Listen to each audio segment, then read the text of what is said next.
Well, good morning, everybody. We'll go ahead and call the meeting to order. Clerk, will you call the roll? Corliss, Here. Halliburton, here. Morales, Here.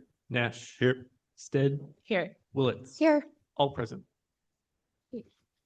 All right. Well, we're going to jump right in. I want to welcome all the staff that's here with us today. We've got our department heads, some summer interns that are with us, and other folks that have made the work up to this point and throughout the year possible. I just want to say a couple of things to kick us off. With this budget, we have attempted and are continuing working, look forward to council's feedback to ensure that we're making investments that work for today, but that set us up well into the future. I was just with mayors from around the region yesterday, and all cities are facing the same pressures of kind of the growing impact of legislation in the last 5-6 years with rising costs, inflation, and we're trying to do as much as we can with more and more constraints. And so I want to thank the staff in advance for the creativity that you've demonstrated, and then the help that all of us with alongside the community have provided to kind of make the tough choices that we've got to make, but to ensure that we continue on this path of solid investments for the long term for Boise. Because as we've seen time and time again, it's the investments that and stretching our dollar in interesting ways, whether it be public-private partnerships, creatively addressing capital needs, and then even programmatic work that we all want to do.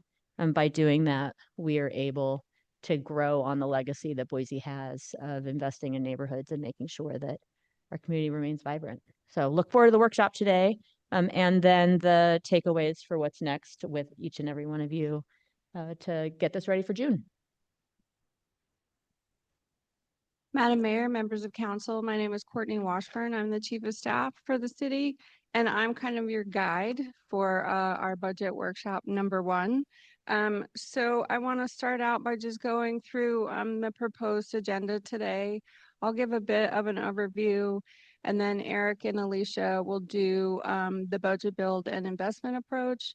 And then at your request, we are bringing up a couple departments to talk. PDS will address pathways, Parks will address its capital plan and some of its needs.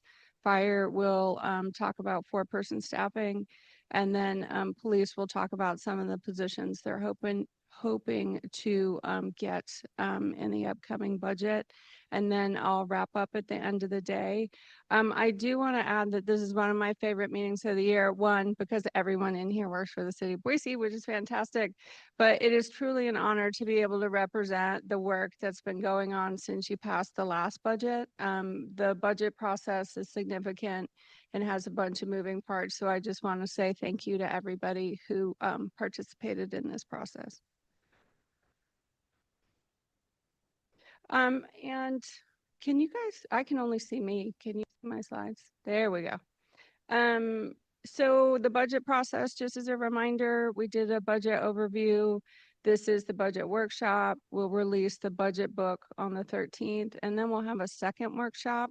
So what we're hoping to get from you today is any questions or deeper dives into issues, and we'll return on 6/24 with the information that you request based on either today's presentation or feedback from the budget book or feedback from your constituents. So the 24th meeting is really the catch-all to make sure we get you all the information that you need prior to the public hearing on 7/15.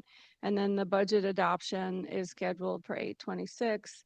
In terms of public engagement, the budget feedback website has been live since 4/11. As you all know, we struggle with community feedback on our budget. I asked the question because I thought you might ask me the question, how many people have provided feedback since April? And it's 4 people. The diversity of topics, but 4 people have commented thus far. And so with that, I'll just talk about the approach we use to this year's budget bill. We prioritize the city's most urgent needs. As you know, we're in a resource constrained environment. So we really needed to focus on what the city and our community needs. We wanted to minimize disruption to the community employees. So we're very particular about what we can deliver with the resources we have. And we've been conservative in that approach to ensure that we don't inadvertently either disrupt our workforce or the services we provide the community. We needed to build some resilience by anticipating rising cost and mitigating risk. And then we needed to reshape the forecast to strengthen the city's long-term stability. I just want to mention for future financial considerations, these are issues we have all talked about, and I wanted to be clear that these are currently not in our proposed budgets moving forward. These are, I would say, opportunities we need to solve in the future. We need funding, increased funding for housing initiatives. We've talked about the need for public safety facilities and the associated staffing. We've talked about the desire of 4-person staffing, squad staffing, and then as you all know, from the library facilities expansion and perhaps some new facilities might be needed with the associated staffing. I think I've heard from all of you, you'd like to see increased funding for pathways and perhaps even more so stable funding for pathways so that it would allow staff to further plan beyond the 1-year cycle we're currently in. Allowances for significant inflation, allowances for any potential recession in 2026, the impact associated with Murillo Farms. We've also talked about the Percy growth. And then if you are to expand the city's footprint, there are associated costs with that. So any questions on the slide, and did I miss anything? Awesome.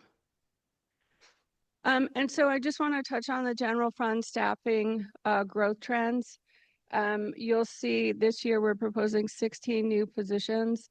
This is the lowest in 10 years, with the exception of 2021, which is when the city decided not to grow in light of COVID. I'll just give you guys a minute to look at this to see if you have any questions. I will get into the 16 positions and what they are. Okay. So these are the 16 positions. Some of these have been built in the budget previously, knowing that they would come online this year, and some of these are new considerations. So the police department would like an additional 6 officers. Chris will be up here later to talk about what those officers might be doing. In order to afford the 6 additional officers, we would have to offset the cost in the contract labor agreement with the Boise Police Union. We also have the ERP system support. We've talked about this and the need for the city to modernize its approach and the associated processes, not just the software this would bring. We have long anticipated this cost. That is 4 FTEs. And then in forestry, this is a risk mitigation issue. It turns out the more trees you plant, the more trees we need to inspect to ensure public safety. And then we have 3 revenue neutral positions, 1 FTE with the city clerk. And then I do want to note the 2.3 existing positions in housing need to switch to the general fund because of changes in the federal government's calculation associated with those grants. Any questions here? Madam Mayor.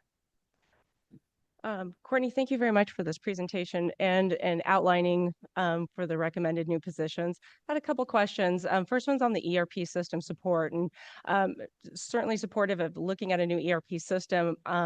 Just trying to understand, what will these 4 positions do, understanding that we don't yet have a new ERP system, and if we can get a little more justification or information on those. Madam Mayor, Council Member, I would be glad to do that. I think to give you a full and detailed overview of that system because of the cost implications, we'll probably be better off in bringing that in the second workshop. so we can go through both the technology and the positions and the project management. And I do know the teams have been talking to others that have just done ERP switches both at the state and in BSU to learn some of the lessons from their process. So in order to give you the full picture, if that's all right, I'd rather return with that Yeah, at the Madam Mayor, next Courtney, workshop. that would be great. Absolutely. And then the other question I had is on the forestry positions and certainly understanding that risk mitigation. The question is, have you looked at the cost benefit of hiring new people versus using contractors? Yeah, Since- I'll jump in here. I actually asked staff to do that analysis because I was so skeptical. And when we were trying to keep the number of positions low, but because council's also said we've got to look at risk, they priced out the reduction of risk if we were to do this because they need to be inspected every 8 years. But then the cost of having contractors do all this versus bringing 2 folks in, it's cheaper to bring 2 folks in. I asked the question with the Percy increases, with the benefits, all the different pieces, and this made more sense. Thank you. Madam Mayor, the only piece of context I'll add to that, that if a tree is to fall and damage property, the first question we're asked by the insurance company regarding the claim is if it was inspected. And so it's really a risk mitigation strategy in that space. Any other questions about these?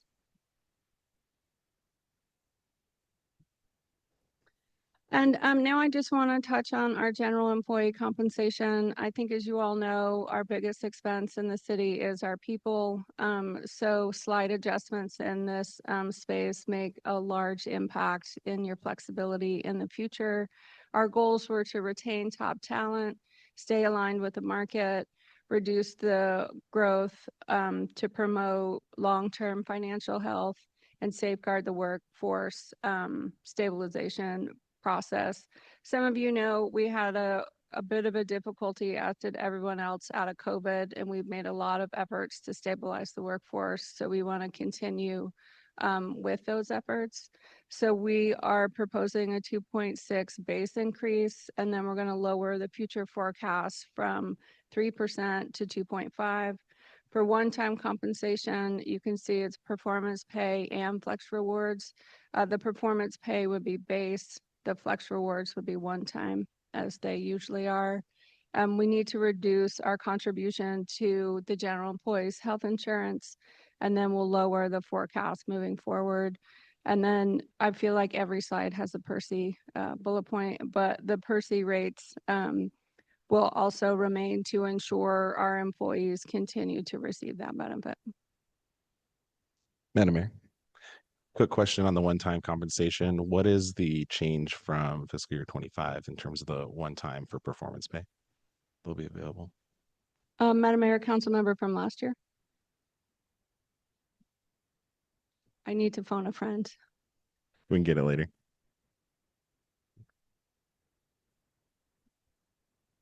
Madam Mayor, council member, for performance pay, we had an equivalent of 1.5% for performance pay on a one-time basis in fiscal year 25 and 2% for flex rewards.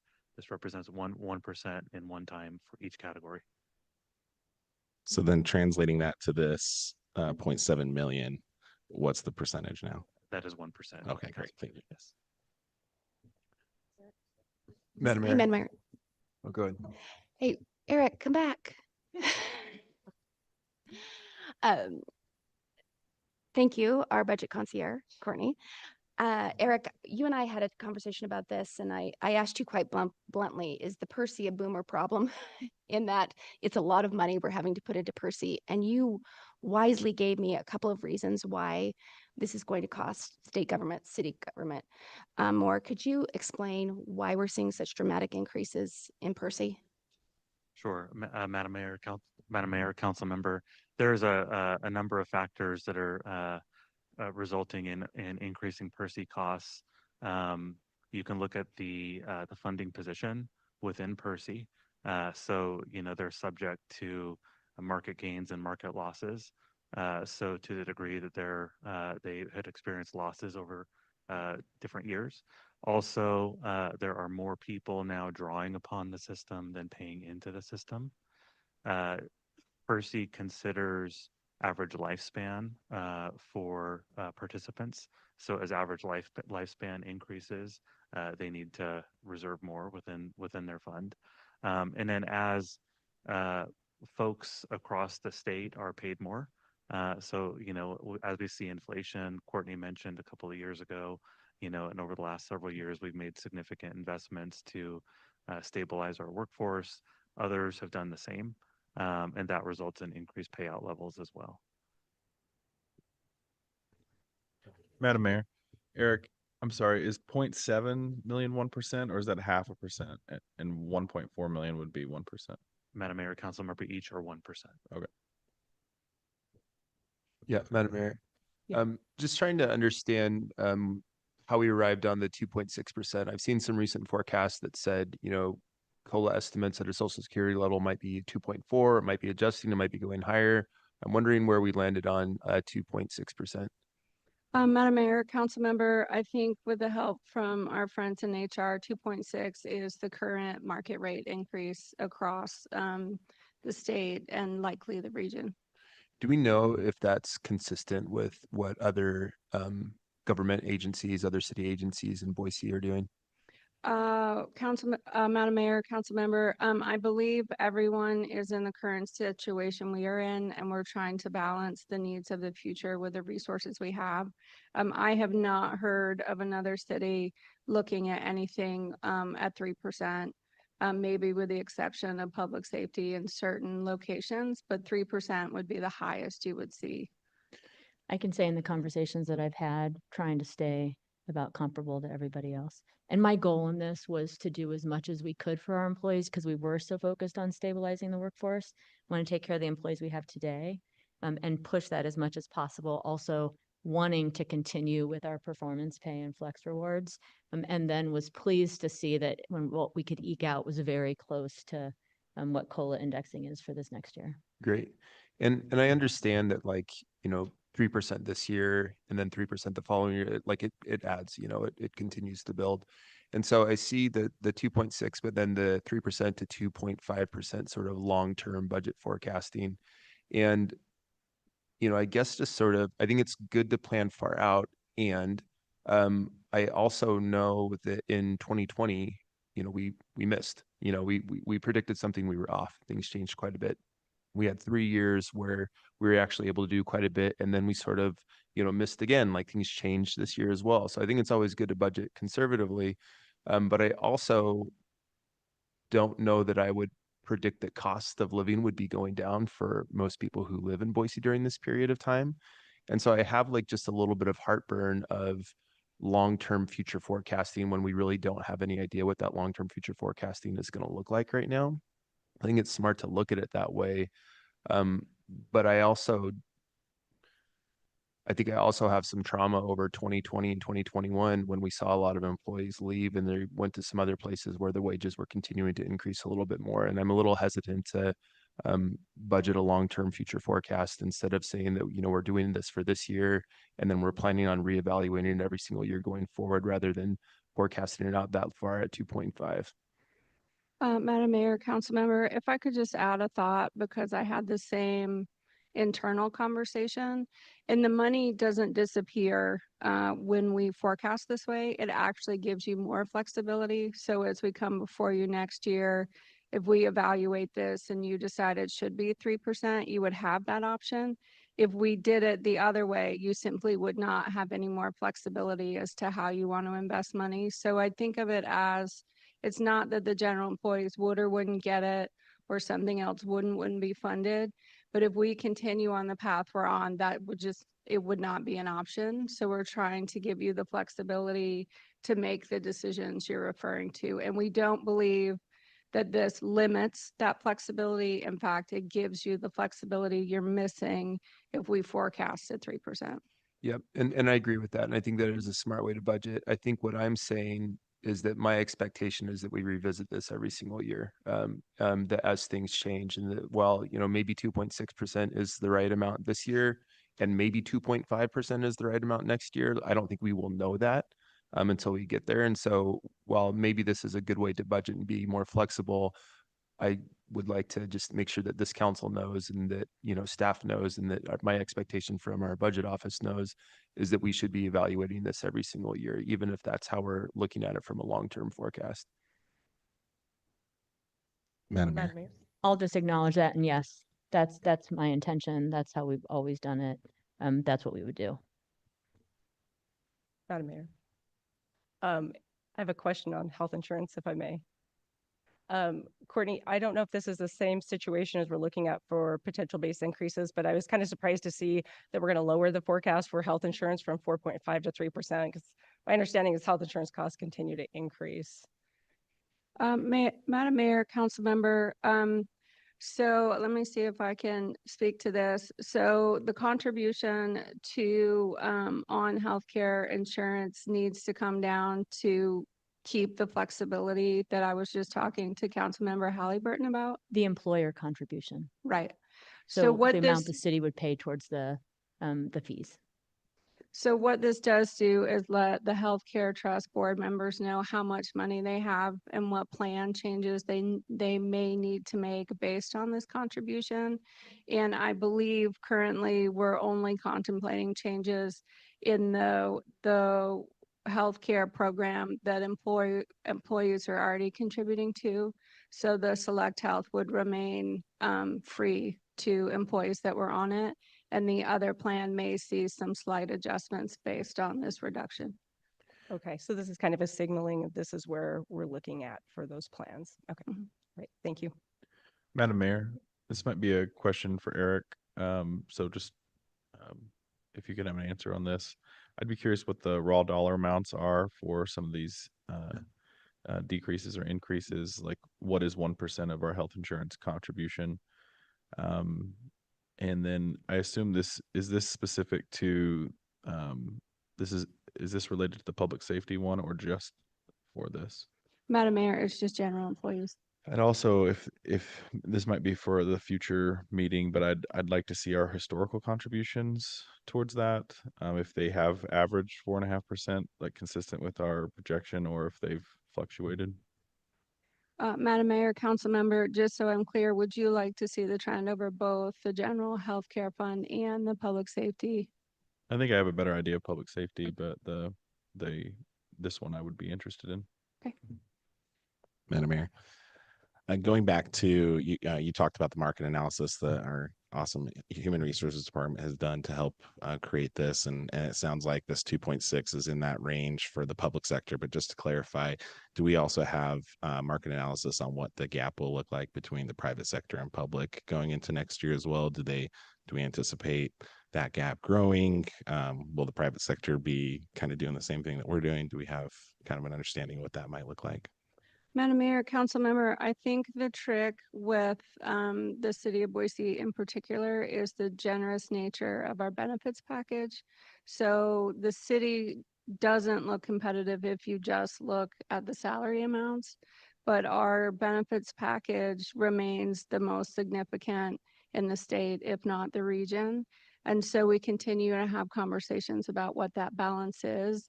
For example, younger employees may not appreciate the benefits we currently offer as much as some of our older employees.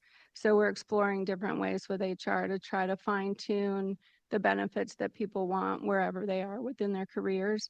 But if you add the cost associated with our benefit plan, the city is competitive. And just on that, Councilman, we also strive to looking at total compensation be it at about 85% of market, recognizing, so there will be a gap there, but that is what, whenever HR is working on salaries for different positions, we're striving to stay at. Great, thank you. And I think the reason I asked that question was just to kind of ensure, just to see if we were going to maintain that 85%. If there was any concern with market factors that maybe the private or the public nonprofit sector may see that chasm maybe change a little bit. But yeah, I appreciate that. It sounds like we'll be in line.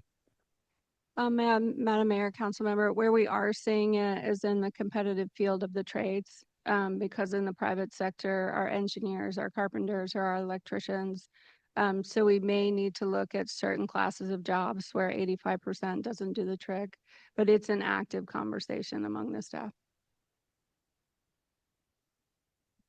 And then I just want to touch on some legislative impacts. I believe you're all aware of House Bill 389.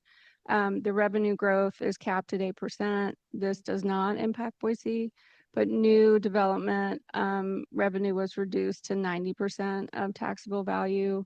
Urban renewal districts were reduced to 80% of taxable value. So by 2035, the impact is a loss of 58.3 million. This is a significant number for the city of Boise. We also are working on childcare licensing. The city will be out of the business of licensing. So we're in active conversations about the new costs the city may incur based on this legislation and what the next steps are. And then I did want to mention the library regulations just from a staffing impact.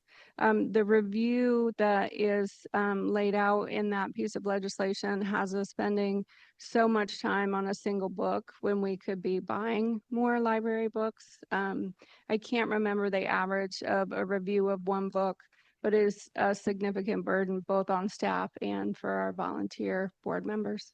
Madam Mayor, as of the last library board meeting, I was blown away by the amount of materials that they had to put together for this, and it was 10 hours of work for every single request they get. And some of these requests are from the last request we considered was from someone from Nampa. So And with that, Madam Mayor, council members, I believe Eric's coming up for real this time. So.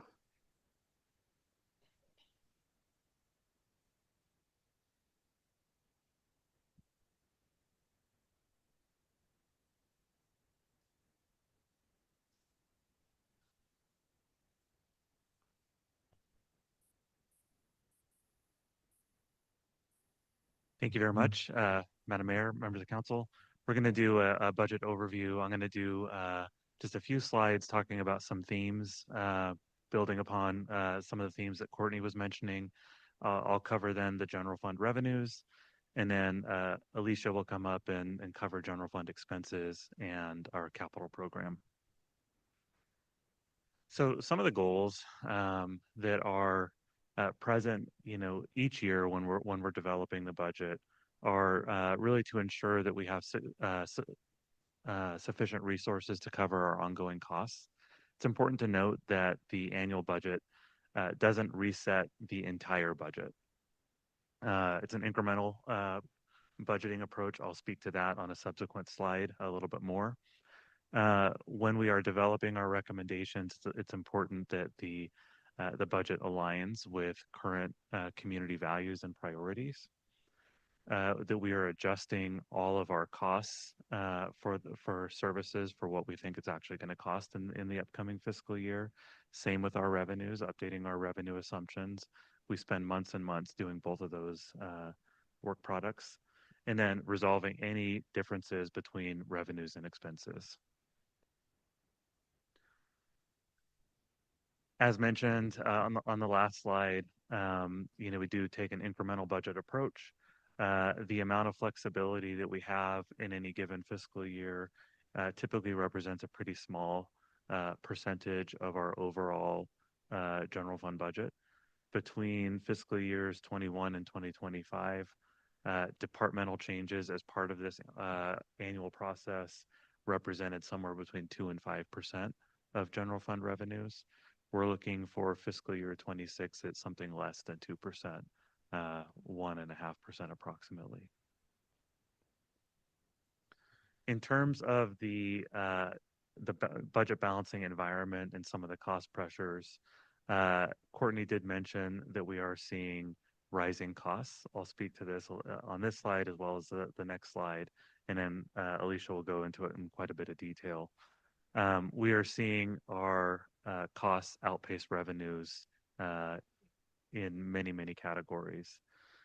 Many of our costs are exceeding 3% growth. 3% growth is really a nice benchmark for us. That's our the highest maximum increase we can do from our base property taxes. So when we see costs increasing above and beyond 3%, we look at that as a structural imbalance. When we look at software, insurance, and PERSI, and look at current costs versus our average from 2017 to 2019, we're seeing software up by 80%, insurance up by 80%, and fuel by 50%. And then PERSI contribution increases, and we will get into this in more detail, giving dollar impacts. The contribution rate for general employees is expected to go from just south of 12% to 13.5%. And then for public safety, from just south of 14% to nearly 15.5%. Madam Mayor. Eric, could you speak to fuel costs? I often joke with my wife and kids that gas is cheaper for me than it was in high school. So is it natural gas, diesel? Like I'm surprised because it seems like the cost of unleaded gasoline is low right now, but I don't know what all of our fuel expenses are. It would be the combination of both, both diesel and unleaded. We have certainly been moving towards more electric vehicles, which over time will hopefully reduce our fuel costs. We have more mileage. We have more assets to maintain. We have more officers out on the road than we did in the past. So when you look at all those things collectively, and gas certainly does fluctuate. Right now, it's down a little bit. We have forecasted historical levels, and it has been ticking up over time. Thank you.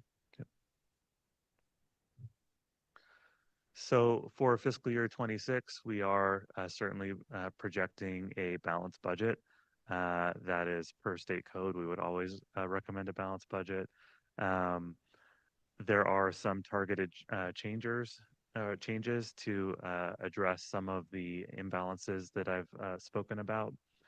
The budget does aim to mitigate risks, invest in employees, as well as address certain capital needs. And we've built this budget to build additional flexibility, as Courtney was mentioning, and focusing on our structural health. So the fiscal year 2026 recommendations prioritize urgent needs while preserving and building future capacity. And it's always important to note, as Courtney went into greater detail, that there are unexpected needs and then some needs that are just currently unquantified that we're going to have to address in future cycles. So building flexibility for those items.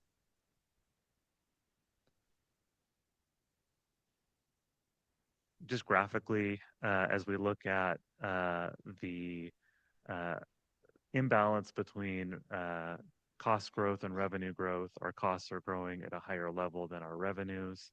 When you look at revenues, I'll start with property tax, and we have kind of a color coding here for level of control, at least in the immediate term, on either the revenue or the expense category.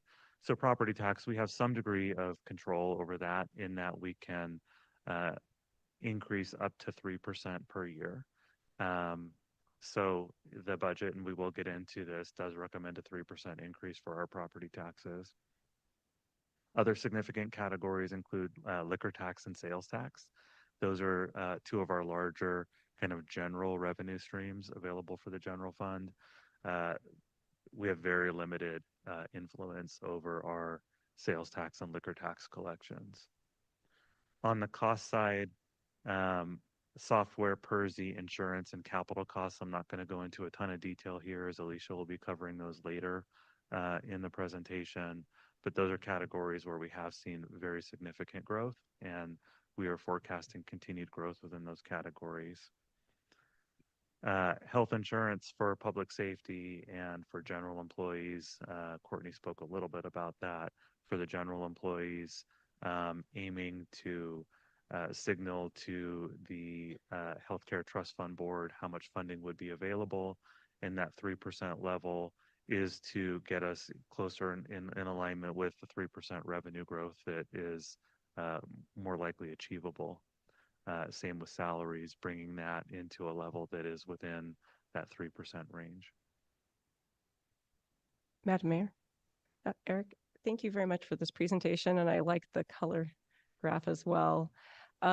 Quick question on the sales tax. Is that in the red category because it's of an unknown nature, or are we seeing situations where our sales tax revenue is actually declining? Madam Mayor, Council Member, thank you for that question. Sales tax is in that kind of red bucketing for a couple of reasons. It's really due to a level of influence that the city has in controlling collections. 6% is the sales tax rate across the entire state. And collections are pooled at the statewide level and distributed by the state to municipalities. So there is really no ability to increase our sales tax receipts beyond what the market generates and beyond what is passed on to us from the state.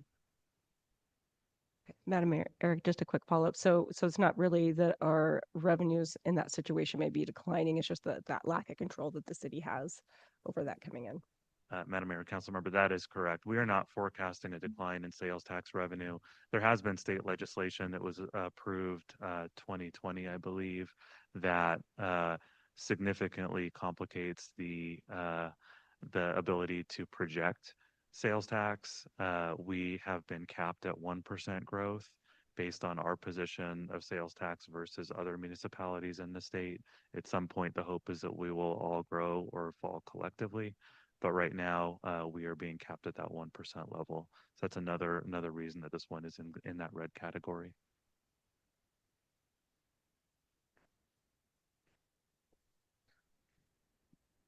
I'll move into an overview on our general fund revenues. I'll start with our most significant category, which is property taxes. There are three primary ways that property taxes can increase on a year-over-year basis. The first one, and one that we're tagging or indexing many of our expenses against, is our base increase.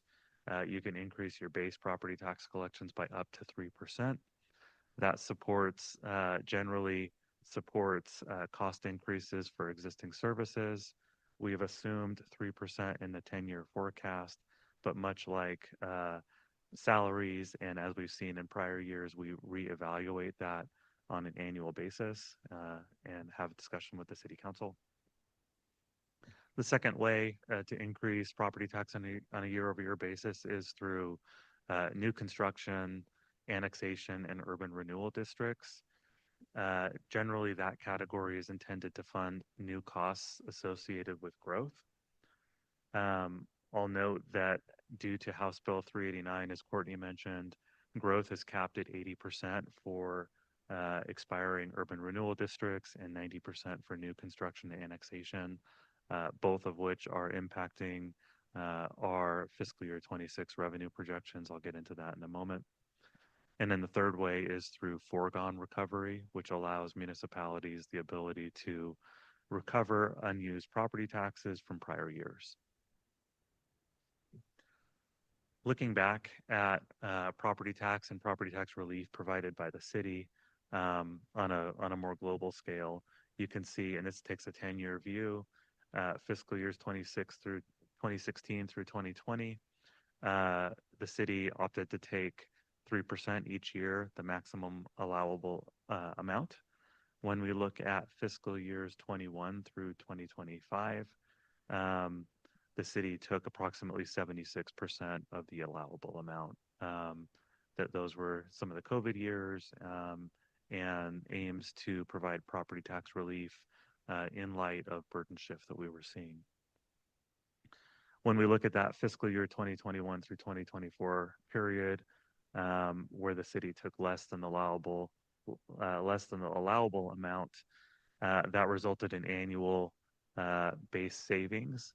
Really, it was a reduction in revenue, but savings for the taxpayer of $5.7 million, cumulatively $30 million. And then, as a result of House Bill 389 and reducing our growth-related revenue, and the new construction value limited to 90%, we saw annual base impact of 1.7 million as a result of just the new construction component. I'll pause if there's any questions on this slide. Madam Mayor, Eric, have you ever done an analysis to get an idea of the impacts of 389 related to urban renewal districts and savings per household?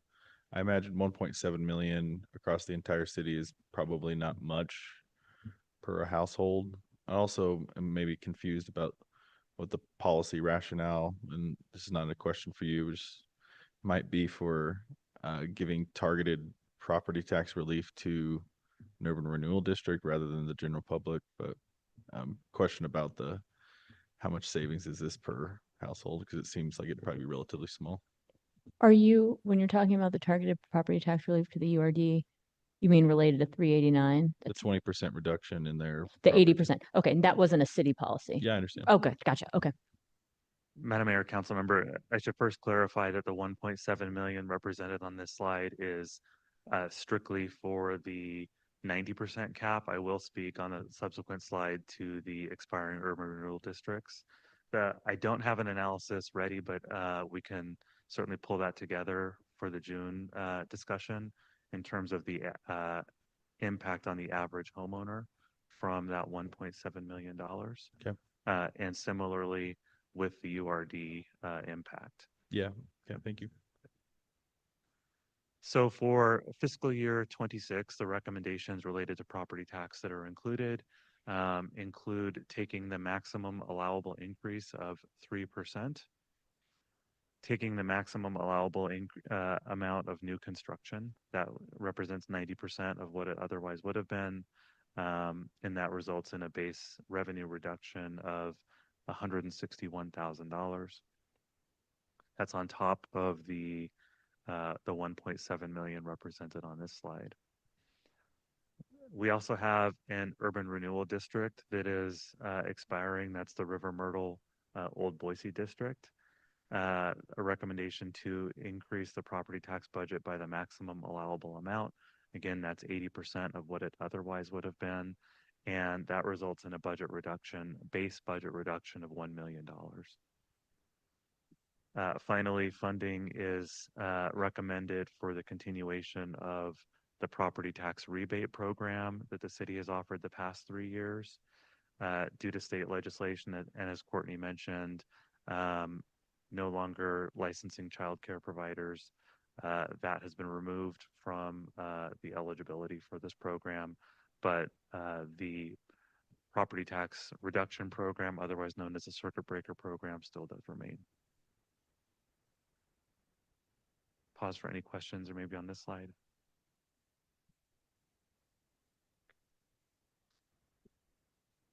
As we look at the recommendation to take foregone, that would generate $1.9 million in base revenue for the city.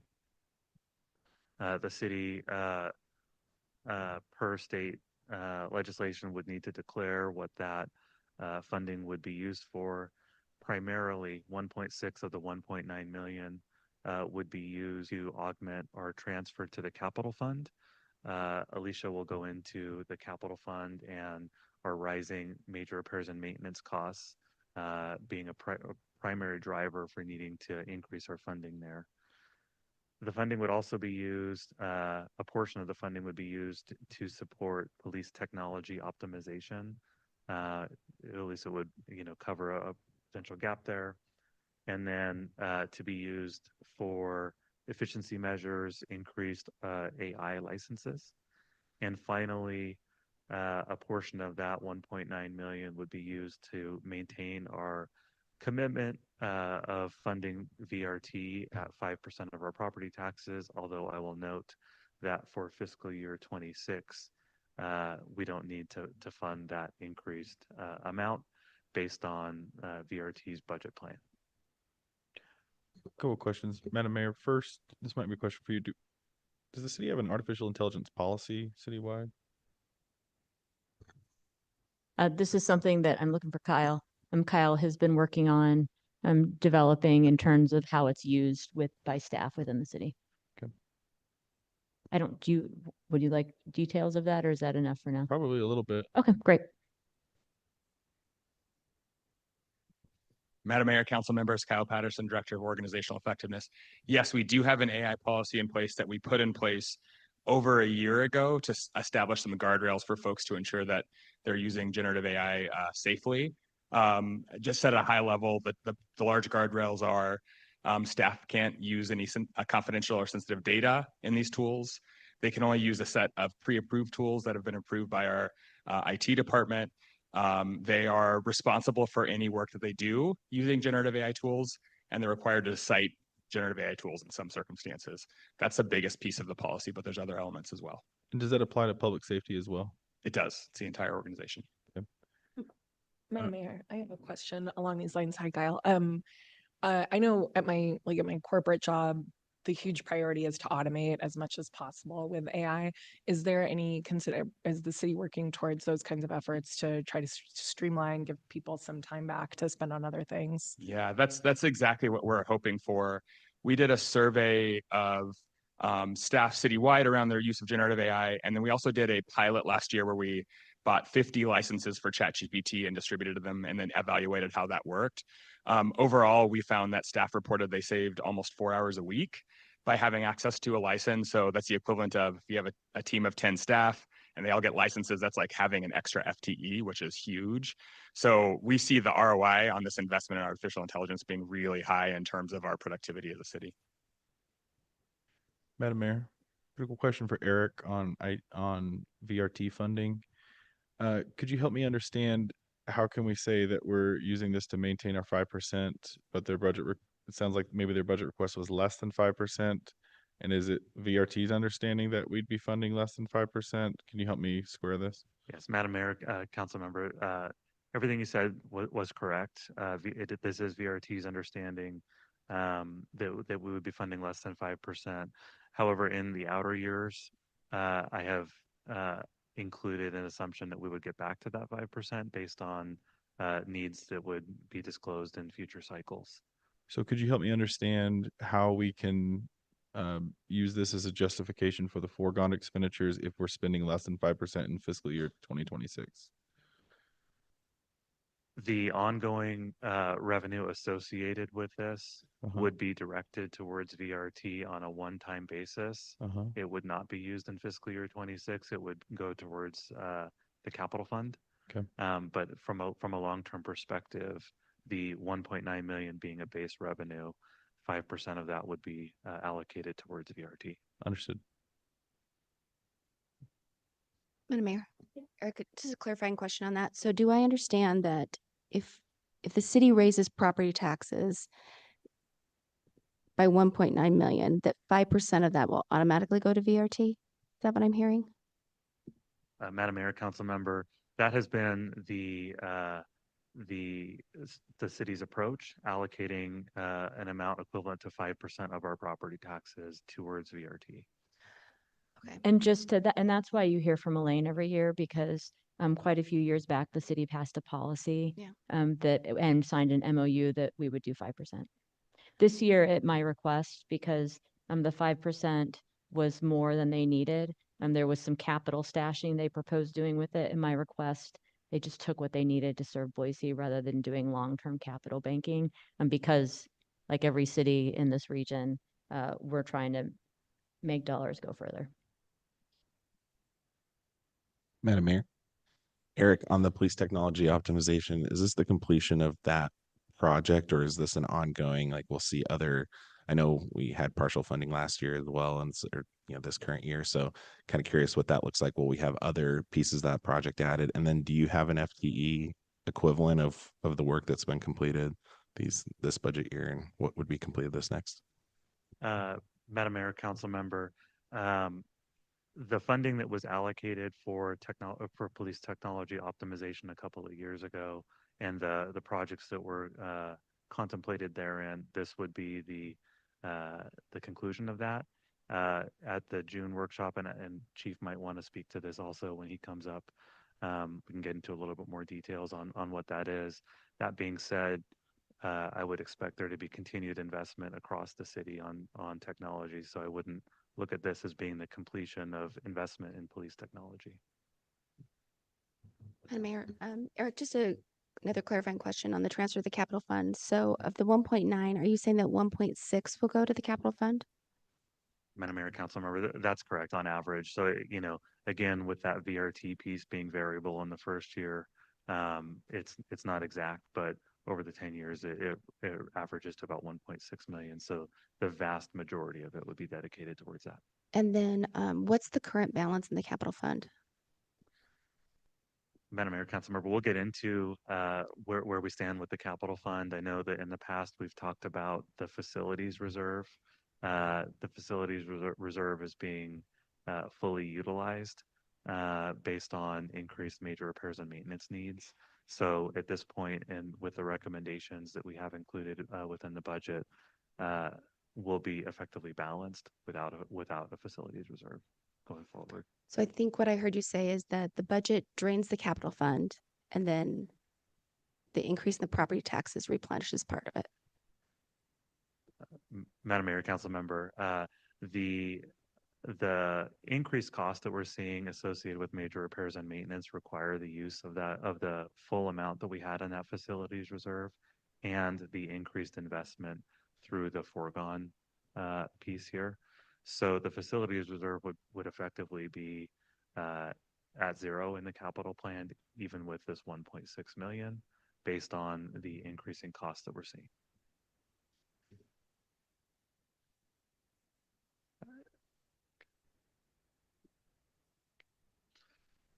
A little bit on the property tax rebate program. This program was made available to cities a couple of years ago.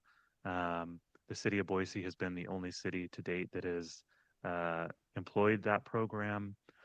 To be eligible, a resident needs to be approved for the city or for the state's circuit breaker program. We will be bringing forward an ordinance in the fall, as we always do, going through detailed requirements, funding availability, and that kind of thing. As you look at some statistics for the property tax rebate program, in fiscal year 2026, we have included $900,000 in the budget for that program. It remains to be seen how much will actually be used. It will depend on the number of eligible participants, how many applications we receive, the participation rate, so on and so forth. If you go back to the current fiscal year, we estimate just south of $740,000 in payments with an average payment of $500. The reason that we didn't budget for the 750, we budgeted for 900 is again because it's difficult to know how many people will be eligible for that program based on the point in time the budget is established. Madam Mayor. Eric, thanks for this. This is kind of turned into an ongoing program, and I'm just wondering how you budget for it long term. Are you considering this in the base now, or do we use what you would consider one-time monies for this? Madam Mayor, Council Member, historically, we have been funding this with one-time resources, through end-of-year savings and so on and so forth.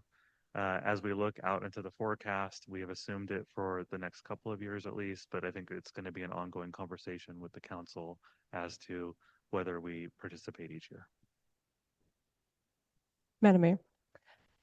Eric, on this, thank you for the historical view on this as well. It's really helpful. Knowing that we're not going to expend all of our budgeted amount for fiscal 2025, or it doesn't look like that, are we able to roll over those funds for the program for fiscal 2026? Council Member, effectively, yes. So as part of the budget, we look at how much unspent funds we think we're going to have as part of the upcoming year, and then we build that into the subsequent year as fund balance. That's one of the ways we're able to fund certain items. So that $736,000 versus the $925 is an assumed savings built into fiscal year 26. And again, it's one of the ways that the investments that you are seeing as part of this recommended budget are funded. Specifically, that $900,000, there was a reserve made as part of the end of fiscal year 2024 process for fiscal year 2026 investments as well.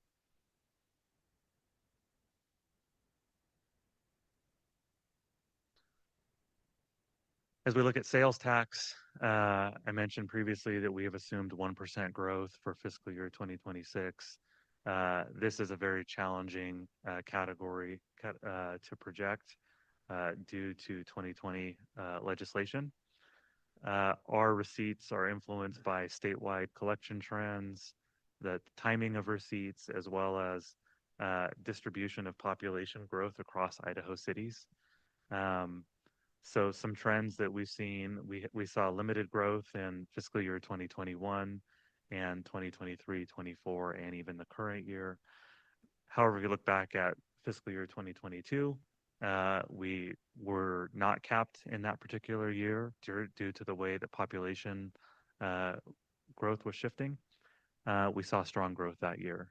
So as a result, our primary strategy here is to, in the subsequent year, always assume 1%, and then assume something akin to our compound annual growth rate in the outer years of the forecast, because we don't know when we'll get a full growth year. And then as we look at our departmental revenue, these are revenues that are generated within each department. The fiscal year 2026 budget includes a 1.2 million or 2.9% year-over-year increase. That 1.2 million reflects a combination of higher activity levels as well as fee increases to keep up with cost increases. The specific increases that make up these fees will be outlined in detail within the budget book that will be available in June. I'll note that department revenues are reimbursement based and not available for general purposes. The increases to fees are intended to cover higher costs, and beginning in fiscal year 2027 within our forecast, we're going to be recommending fee increases that are based on expenditure increases from the prior year, so as not to build in inadvertent or unintentional subsidies within our fee categories. As I always note when we're talking about our departmental fees, we do have a scholarship program within the Parks and Rec department for youth to ensure that cost isn't a barrier to entry. Be happy to stand for any questions on this particular Madam Mayor, slide. I have a question, Eric. I saw this week the announcement that parking fees are being increased in the downtown core, which I don't think I had known, but can you talk to that? Is that having will we see a material impact from that, an increase? And how does that align with those 2027 recommendations? Madam Mayor, Council Member, yeah, parking is a component of departmental revenue. It's kind of a small graphic here. Parking represents about 7% of our overall department revenues. It has been included. I'll note that the changes were not contemplated as a budget balancing recommendation, more so as a enhancing behaviors that we want to see, parking behaviors within downtown. So it was not a budget balancing strategy, but the revenue is included. Madam Mayor, sorry, can you just expand on the behavior piece of it? What are we is hoping probably to out of see? Eric's purview, so I will. Yeah. DBA businesses downtown want to see churn on their streets, and they're not seeing the churn that they need in order to make it possible for people to park, run, and make a purchase, leave. And so we've expanded the hours of the meters being operated and changed the zones a bit in response to business requests. Madam Mayor, I had a question about that too. So when we think about fees, as you mentioned, we think about it reimbursing costs. We're covering costs for something where we're looking at behavior. How those increased parking revenues would still remain within the parking system, so we may not necessarily have an additional cost to cover. Can you kind of explain how additional revenues from parking that's coming because we're changing it for something other than increased costs? potentially works. Yeah, absolutely. So we do have enforcement officers within our planning and development services department. So our parking revenues are generally considered as an offset for the enforcement, again, to drive the behavior that the mayor was just speaking about. So it's not necessarily a budget balancing strategy when we look at parking. It's more for the patterns that we're looking for. So does that offset increase because now we're increasing the revenues? We're not adding extra officers. Are we seeing an increase in the offset? We're seeing a higher level of reimbursement on those costs. Madam Mayor, just a heads up for public safety. I might have a few questions related to contracts that you all have, specifically as it relates to, are there opportunities to recapture costs? Like, let's say we increase staffing at a particular fire station and we have a contract at that fire station. Are there opportunities to capture any of those costs? So I might have a few questions about that.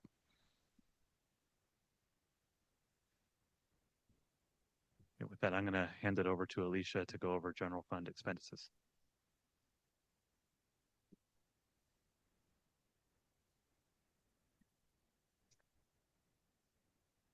Good morning, Mayor, council members. My portion of the discussion this morning focuses on the broader fiscal landscape, how we're managing structural imbalances, and the steps we're taking to prioritize investments that align with the strategic priorities that Courtney mentioned at the beginning.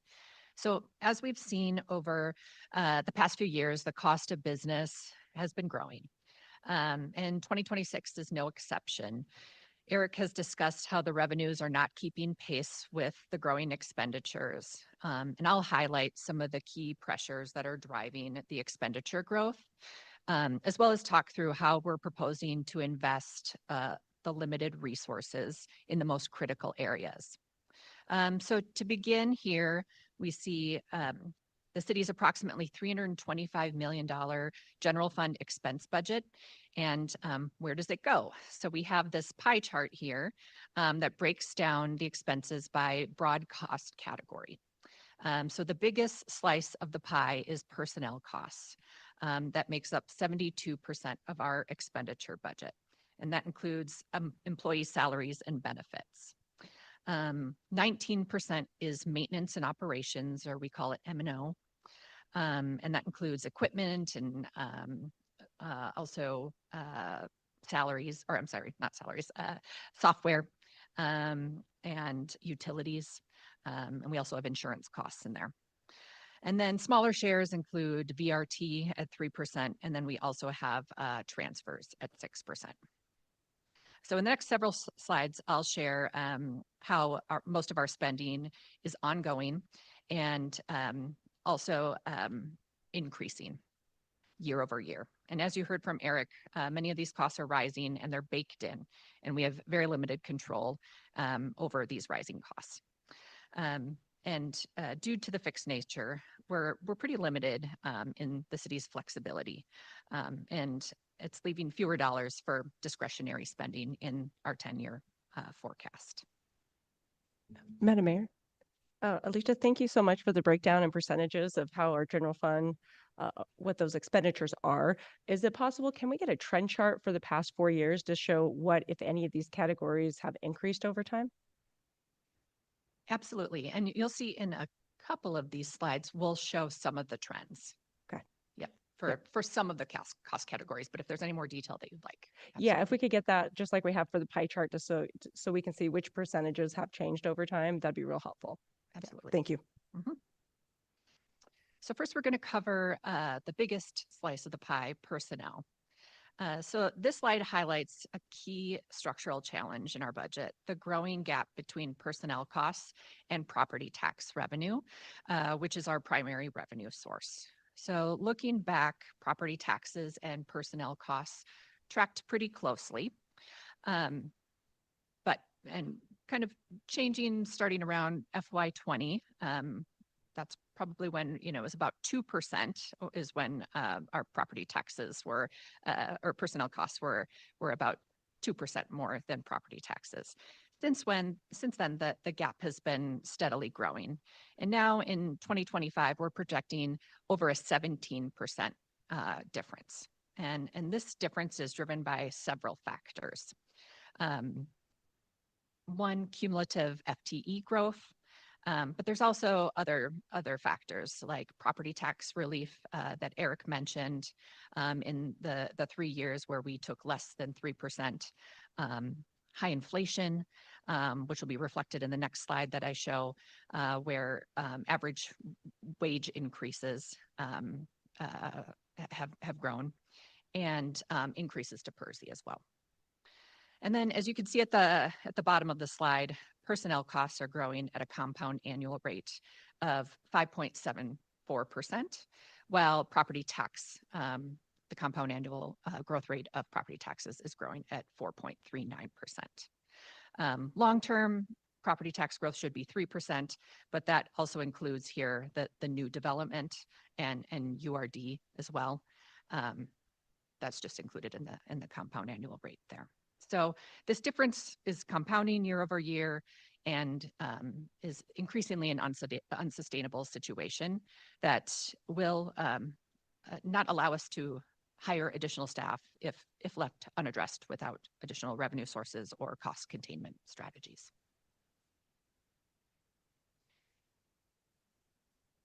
So here's the chart that I mentioned. The inflationary adjustments coming into play in those post-COVID years, FY 2023 being the big one with 7% increase in police staff, 9% for fire, and 5.9% for general employees. And then looking at the average percent growth rate over this time period at 5.1% for police, 5.3% for fire, and 3.1% for general employees. And then overall, salaries comprise 61% of total personnel growth in FY 25, our current fiscal year. Madam Mayor, I'm assuming that this doesn't include any sort of one-time bonuses. This is just the base. This is just base. Okay.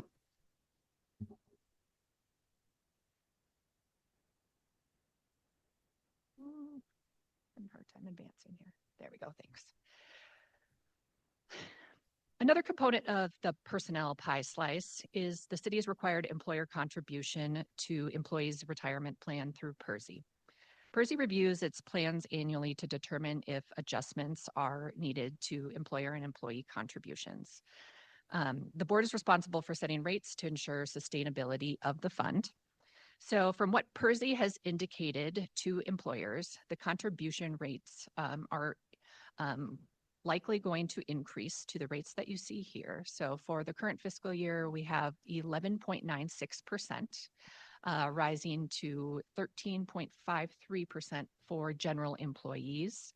And then in fiscal year 2027 to 15.87%.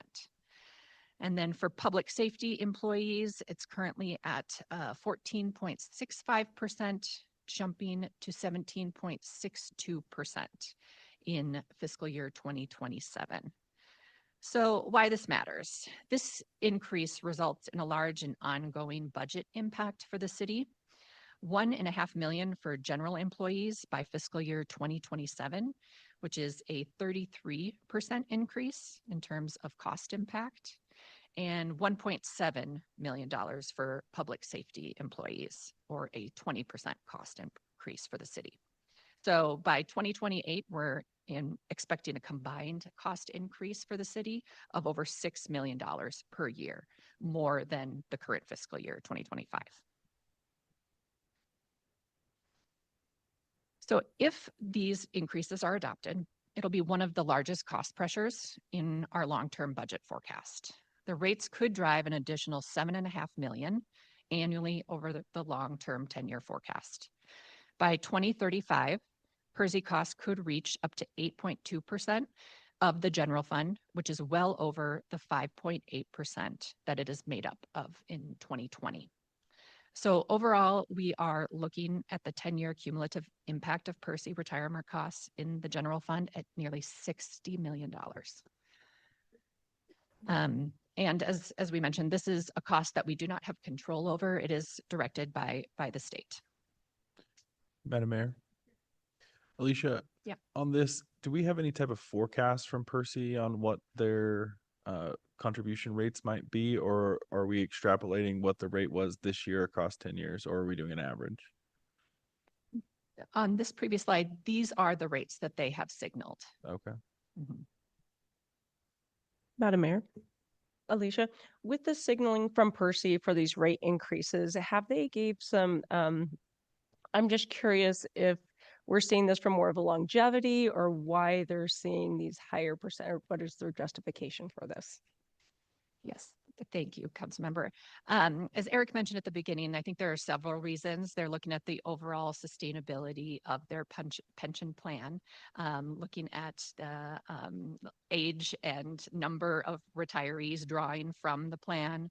They're looking at kind of the market volatility. They're looking at how long the retirees are living, and the number of people contributing to the plan is not as many as those drawing from it. So it's a number of factors that are contributing to kind of the funded ratio of it.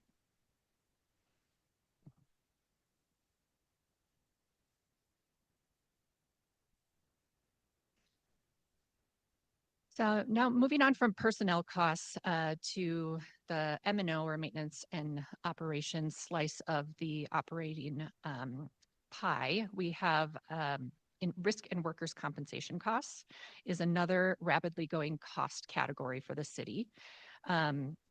This is really our property and liability insurance, and it's driven by several factors. Some of them are growth-related factors for the city. We own more property than we had in the past. And we are also facing a higher frequency of claims than we used to. And there are inflationary pressures as well. The cost of repairs and labor and materials are leading to higher payouts. Therefore, insurance premiums cost more. And this is just kind of a cycle of higher inflationary pressures on our insurance costs. There are also national market conditions that are impacting it. There are very few insurers in this space, so we have limited coverage options, and that lack of competition leads to increased premiums. Rising claim costs are driving up insurance premiums, and then insurers are just adjusting their prices to cover these risks. The litigation climate has also changed. So we're experiencing rising legal costs associated with defending against claims. And this more litigious environment contributes to the cycle of more claims against the city, further driving up the premiums. So it is kind of a tricky space. Also for workers' compensation, adding more staff to the city, particularly in the higher risk areas of police and fire, contributes to higher cost areas in the worker compensation space. The proposed FY26 budget includes 1.5 million each year to base contributions to this fund to help bolster the health of the fund, to help pay for the claims, the premiums, and legal costs that are coming from the fund. And there are also targeted investments that I'll speak to in some future slides here that are helping to mitigate some risks. But even with these interventions and this support, it's important to note that some additional funding may be needed to stabilize the fund. Just given the number and the severity of the claims, if it continues at the current pace, some additional funding may be needed to support this fund.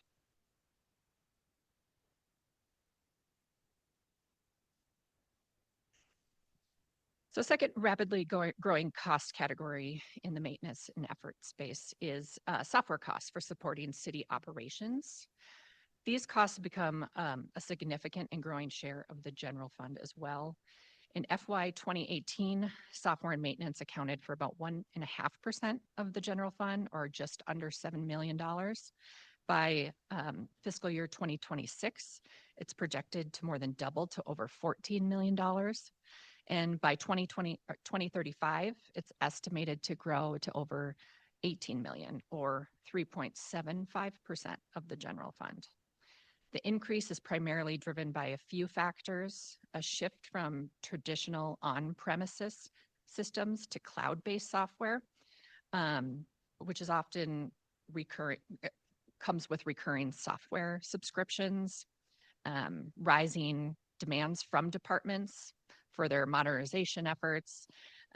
We have additional software licenses that are required, and we have increased cyber threats that we need to be responding to. So just lots of new needs coming to the city. 2026 also marks the first year of costs associated with the new ERP, or Enterprise Resource Planning System. And so that's why you see some of that, the jump in costs in this graph. The projection assumes only currently planned systems. So any new system implementations or enhancements would further drive these costs even higher. So just as technology becomes more essential to city services, it's something that we're going to need to consider and strategize and plan for as we're thinking about our budget in the long term. So to bring these cost pressures and the revenue constraints into perspective, we've put together this slide here that puts everything in an FTE equivalent. So absent the factors of risk and workers' compensation costs, software, PERSI increases, absent if we, didn't take the less than 3% on property tax, or if we didn't have the reduced growth formulas on property taxes, how many police officers or public safety officials could we have hired? And you can see it broken down by each of those factors here.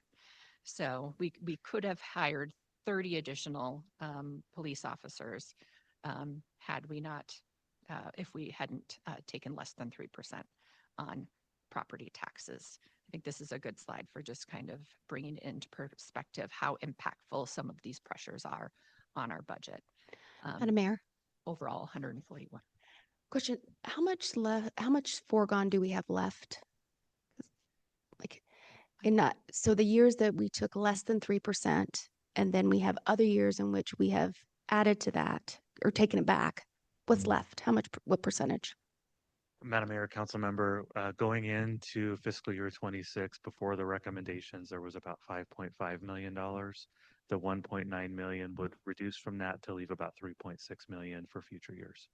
And is the majority of that from COVID?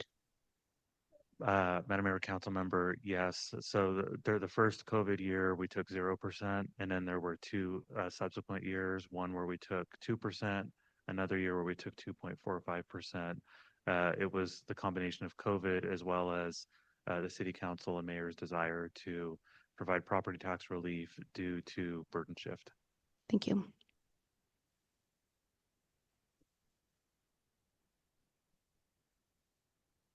Any questions on this slide?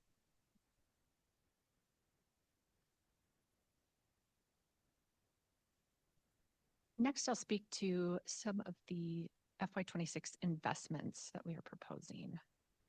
So earlier, Courtney spoke to the 16 FTEs that are included in the budget, and Eric covered the funding investments in the foregone property taxes. So these are additional investments included in the general fund. Oops, go back.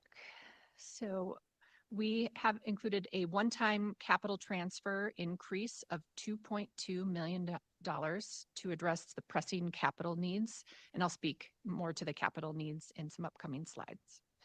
We're also including funding, $225,000 for Public Works to fully address fiscal conditions of cities' aging facilities, and this will be used to inform how we prioritize our maintenance and repair dollars in the capital budget. We'll also prioritize using some funding for drainage and hillside manual updates. We'll be using funding for streetlight master plan and utility rate study. And we'll also be investing in the city clerk's office, including some additional maintenance and operations dollars.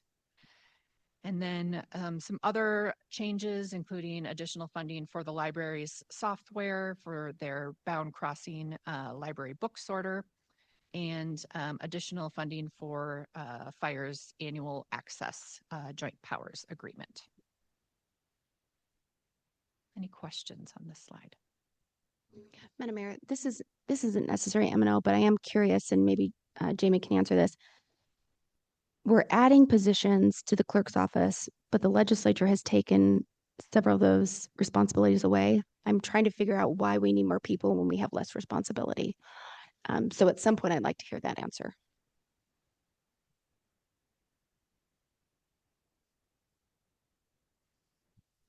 So mitigating risk is a key focus of the budget, and this slide includes investments in the budget specifically targeted toward that effort. The first is the Boise Police Department's investments in technology, modernization, investing in modern tools like the TASER and virtual reality technology that will reduce officer and community injuries, lowering the risk of critical incidents, and ultimately reducing costs tied to litigation, workers' comp, and insurance.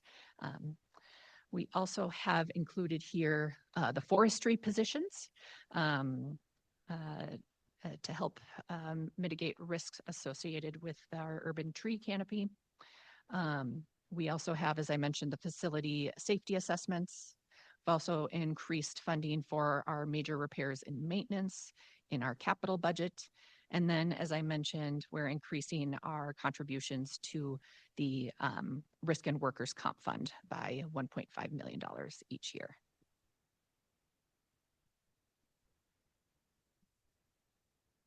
Madam Mayor. Quick question. So on this, thank you very much. On the risk and workers' compensation funds, it's 1.5 million increase every year going forward. What are we contributing today into that fund? Let me go back. Currently, we're at about 7 million in 2025. So on top of this 7 million, so for fiscal 26, we're looking at 8.5 million. Would that be accurate? Yep.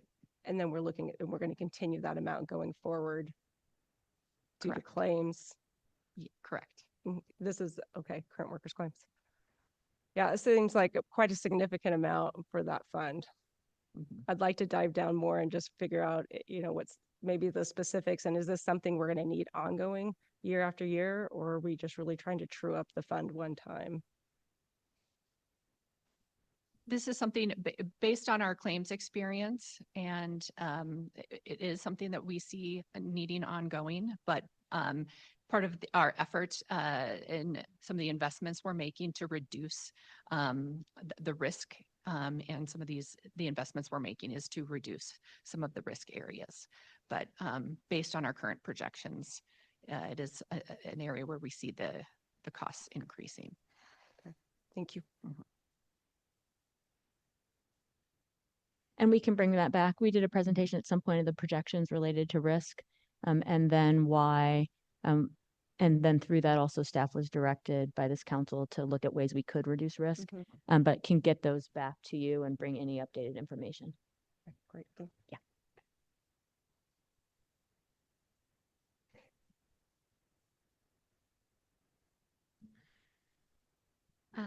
Now we can cover the capital fund.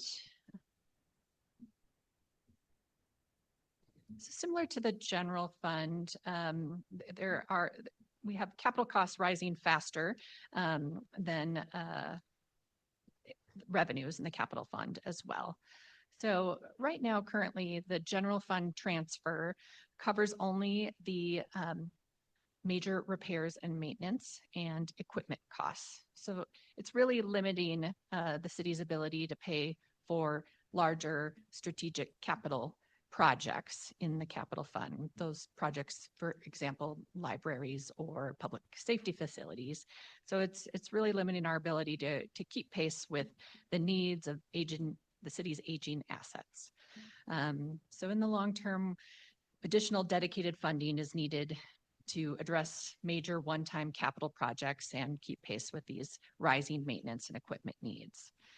Some of the major drivers here in the equipment space include vehicle replacement, just growing demand from city departments. We have electric vehicle transition, so lots of costs, increasing costs in that space. Repair and maintenance costs, high labor, materials, inflation are all contributing to higher expenditures.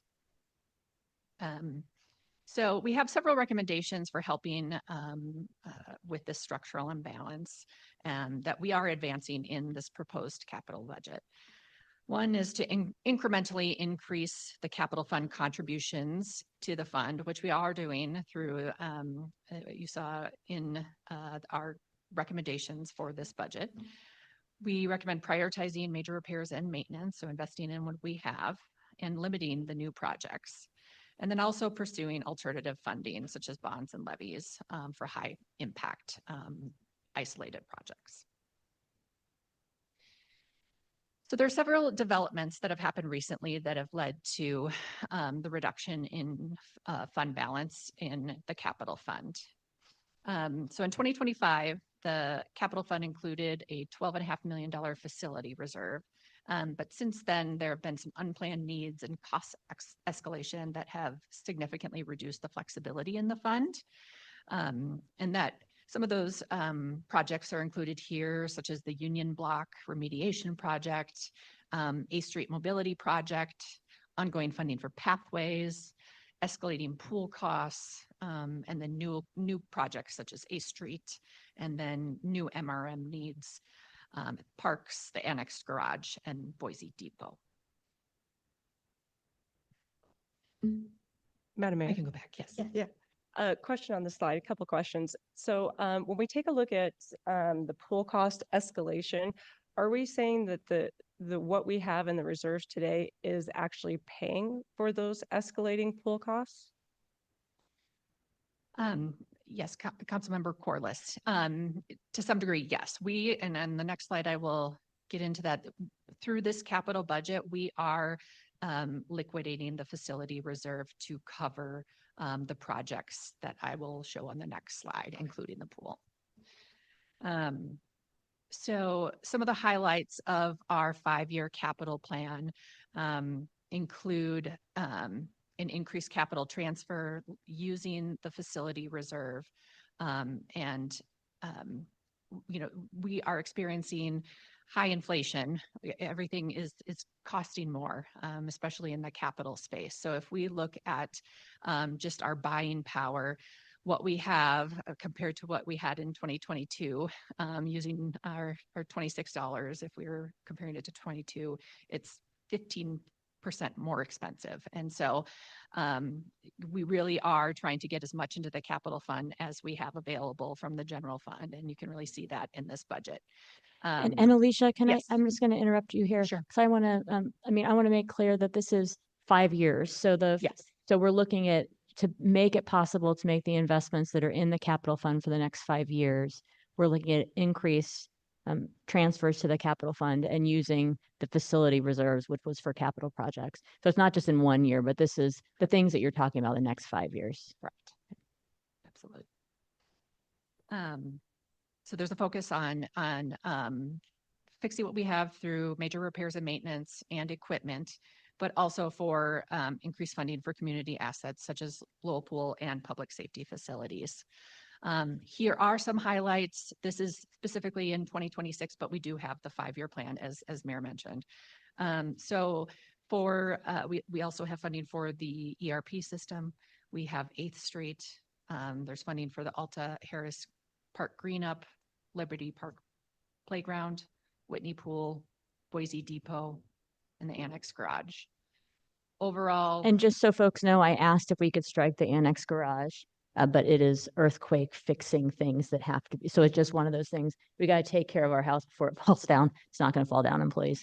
But that is why that is on there before anybody asked the question that I kept asking. Madam Mayor, question, could you go back to the previous slide? So I want to make sure that I understand because we have the capital fund and we have the facilities reserve fund, two separate.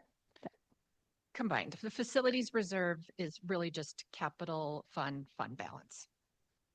So it's always been in the same place and it just had that name. It was money set aside for facility reserves at some point. At one point it was for the main library and then it's been built into usage for capital projects. Got it. Okay. So we there's- say it's a It's one budget. bucket then. It's one bucket. It's one bucket, It's okay. all in the same place. We just historically some was allocated as facility reserve. And we've used that over time. And now we're saying, okay, to do what we plan to do in the next 5 years, we're going to use it. Got it. Okay. And then on their target investment, talk to me a little bit more about that. What does that mean? Proposed plan to increase funding for assets as low pole and public safety facilities. Yes, so this plan includes additional funding for some targeted community assets, and I'm actually going to save that question for Courtney next. Is it, and can you go also to the next slide? This is in the first year. This is in the first year of the Yeah. plan, yes. And so looking at the first year of the capital plan, just the breakout includes 60% for discrete projects, 20% for major repairs and maintenance, 20% for equipment that includes vehicle replacement, police, fire, and other equipment as well. And then, of course, the projects you see listed here. Madam Mayor. Mhm. So a couple questions on this one, but I'm still a little confused on 2 slides back. We had a $12.5 million facility reserve that we're saying is going to be used. Or is that used in the next 5 years or that used on these specific projects? The intent of the slide is to show kind of how we got from 2025 to 2026. So yes, it's used on these projects. Can we get an exact amount for each project? I mean, I guess I'm not seeing it add up to the Oh, 12.5 or if we look This- at the, This was a demonstration. Yes, it's more than 12.5 here. Yes. So it's a demonstration of various investments that we're going to make. I think that the way to really look at this is because we had in 2025, the last budget year, we had to use some. So in here, you'll see Union Block is listed because of what happened, we'd actually taken some out of that reserve. That is an area where we're going to fight to get it back in the courts because it was an expense we had to spend. Another 0.3 million from the other. But ultimately, this ends up, because it's one bucket, funding some of these things and making the 5-year plan work. and then going back and going to the, Madam Mayor. No, and I was just going to say, and we need to pull up at some point, if it's not in these slides, the 5 years so that you can see all that, how it works in one bucket. Yeah, that'd be really, really helpful. And as we look going into fiscal 26, Madam Mayor, and Alicia, we have those projects dedicated for fiscal 26. And do we know how much those projects are and whether or not they're going to be within that? Are the project costs going to be within our fiscal 26 plan, or do we not have those costs and they may be more than what we're projecting? I feel like I stumbled through that. Let me say it one more time. On this here, do all these projects we have listed and bullet point out, are they funded within the fiscal 26 capital plan, or is there still some unknowns for the cost of the projects? Some of them, there are still some unknowns. I'm looking at particularly ERP. There are still some unknowns. Some of them will be completed within fiscal year 26. However, I will say we will come back to you in June with a more complete look at the 5-year capital plan. More detail. That's Madam when you Mayor- get the Excel sheets of all the things. One more question on this, and I don't know who can answer this, but on the 8th Street, the 2.2 million for Maine and the 2 million to Bannock, I don't recall exactly what's the city's part that we're funding for in that versus maybe an ACHD or someone else. What's our role in that? It's my understanding that this is the city's part of that, but am I wrong on that? This is, Madam Mayor, you're correct. This is the city's contribution. Yeah, I guess what specifically, okay, so this is a city contribution to those projects. And, okay. Madam Mayor, in relation to 8th Street, as we think about, ongoing maintenance costs for this project and those kinds of things. Are we considering at all the arrangements that we have for commercial entities using that public right of way for patio space? So patio fees or something of that nature? Councilmember Morales, I do not know the answer to that. That's, yeah, and I'm going to give Alicia a pass on that one. We can follow up with you on that because it's not a question for finance. I'm going to ask staff to pull up the presentation that council got when on the 8th Street piece that broke down that, because it was a while ago. It's probably 9 months ago or so. I think it might have been September. So if staff would pull up that to share with council, and then I think that'll answer some of the questions. Yeah, I think I asked about it during that presentation. I don't think we had that consideration at that point, but just knowing where our budget, forecast is at this point, if some of those conversations, Like have a policy yeah. discussion about Yeah. like the revenue that might come Yeah. from that. Yeah, that makes sense.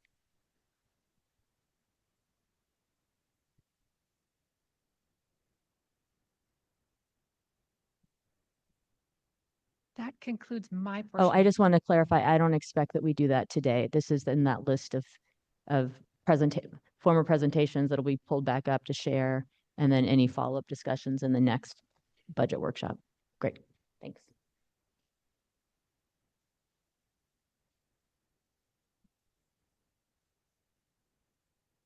Thank you, Madam Mayor, council members. Hannah Brasker, Deputy Chief of Staff, here today in my role as Interim Director of Planning and Development Services.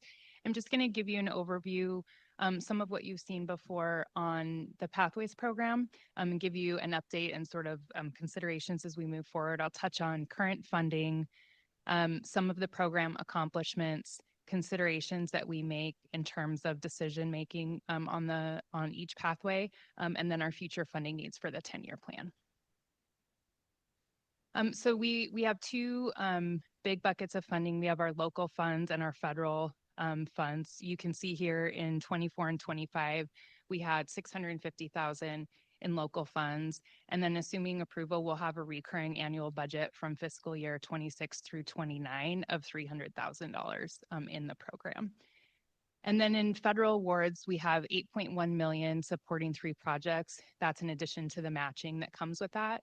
We also anticipate 4.1 million in additional federal funds, and that's a combination of related to the current funding we already have, but increases in costs and scope of some of those projects, as well as a project application we have in that we do expect to be awarded in the coming months. And here's just a map and a list of some of the projects and accomplishments to date. I'm not going to go through each of these, but you can see where we are with each of these. And then I just thought I'd give you, as we know it right now, when we expect these to be completed. Don't hold me to these. A lot can change between now and then, but I'll tell you what we think now. For Tuttle Spalding, we're looking at a 2026 completion date. Cassia Garden is 27. Broadway Federal Way is 29, Spoils Bank is 28, and the CCDC Boise City Canal Pathway is later this year in the fall. And we don't have a completion date yet on Farmers Lateral. We're just too early in the process, but as soon as we have a projected date, I will let you know. And then looking at program considerations, what we take into account as we move forward. First, just want to talk through the substantial lead time it takes before we actually get to construction for each of these projects.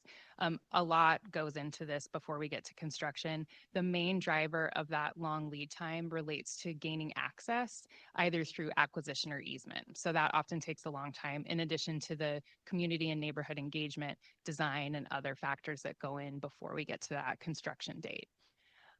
We've talked about the federal and local fund types. The other piece is that both of those types of funds are in 2 buckets. They have commuter or transportation funding opportunities and then recreational.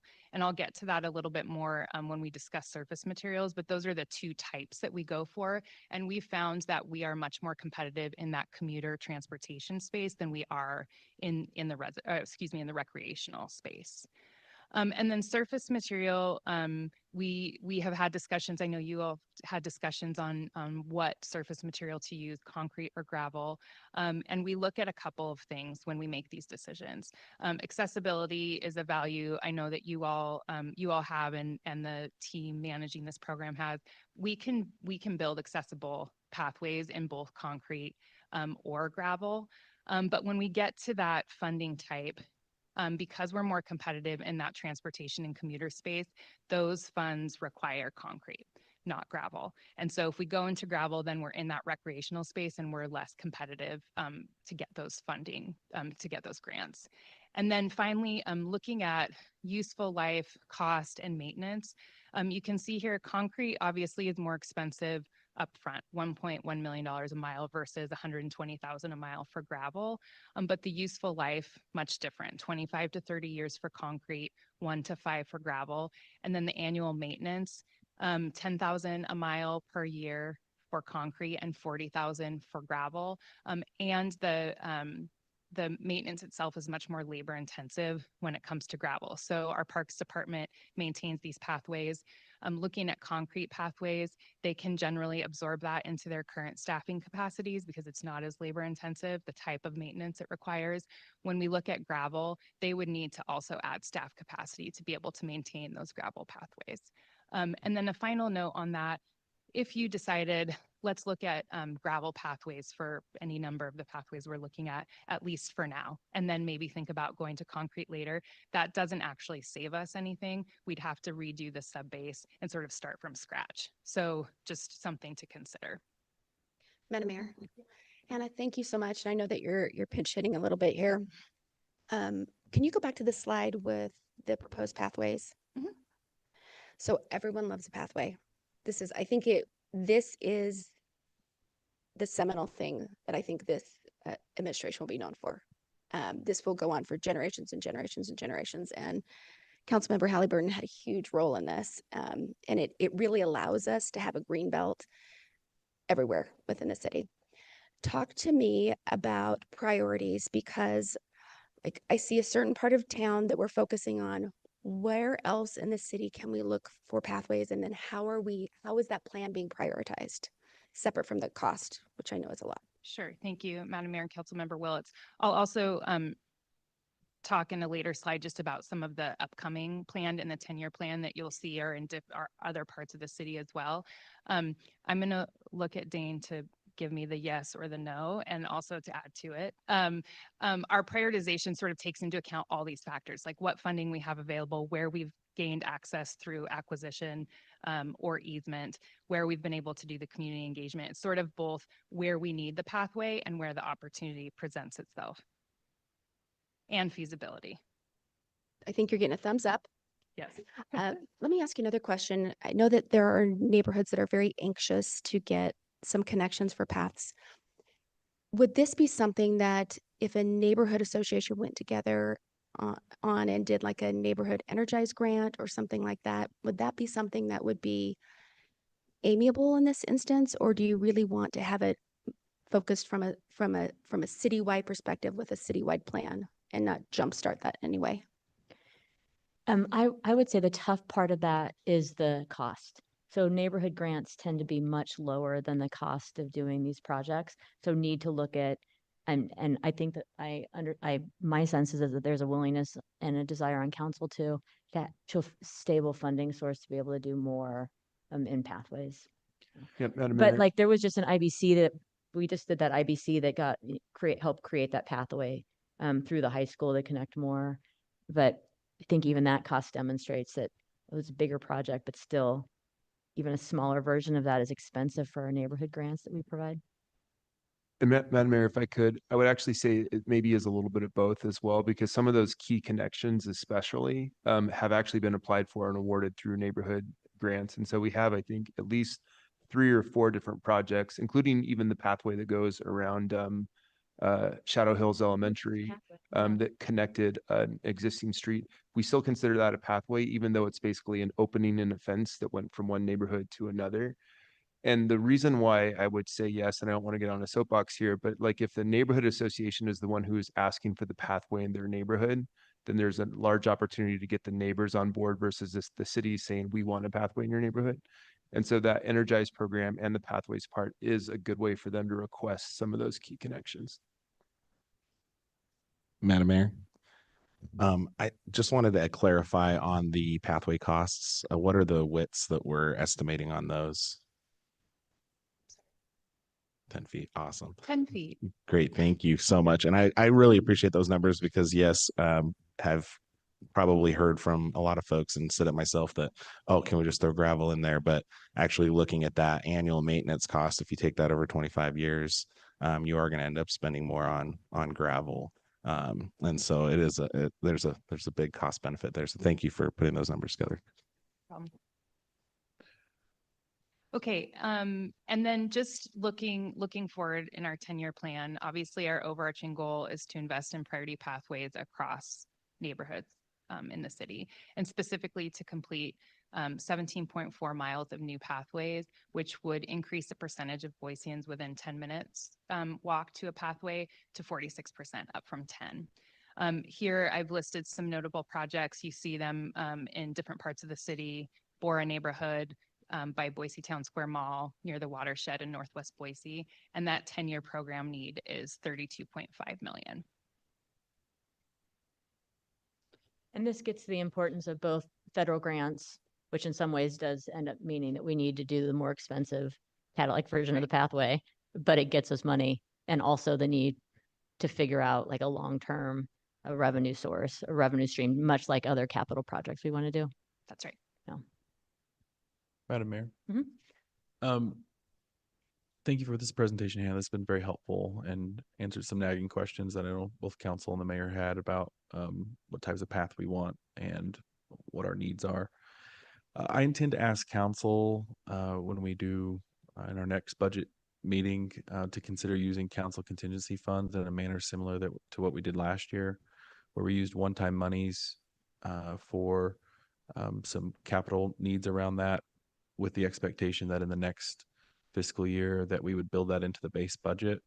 I have a vision of us trying to get to a mile a year in general fund support for the Pathways program. I know it'll take several years to get there, especially with all the things that have been presented today about the different constraints on our funding. But I really feel like in order for the Pathways vision to come to life, we really need that sustainable funding source.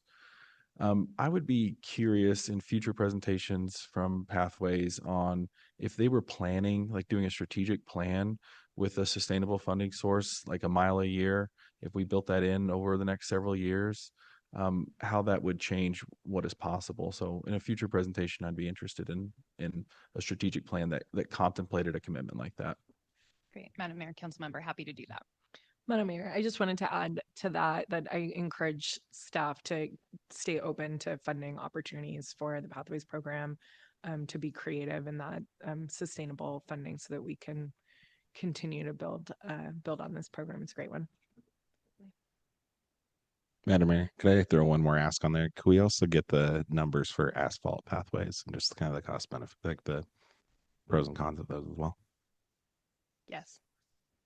Yeah, I think I'm looking at Doug. This might be one of Doug's things at some point. We've walked away from asphalt on the Greenbelt and everywhere else. So I think what's more appropriate is the reasons why. I don't know that we're still doing numbers pieces. We had numbers in the past, but from a risk perspective and maintenance perspective, we moved to concrete.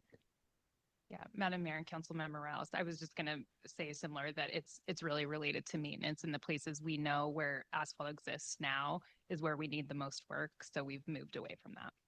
That's what's happening when people are asking what we're doing on the Greenbelt. We're transitioning away from asphalt to concrete, which is not great. I will tell Doug all the time for long distance runners, but it's great for everything else.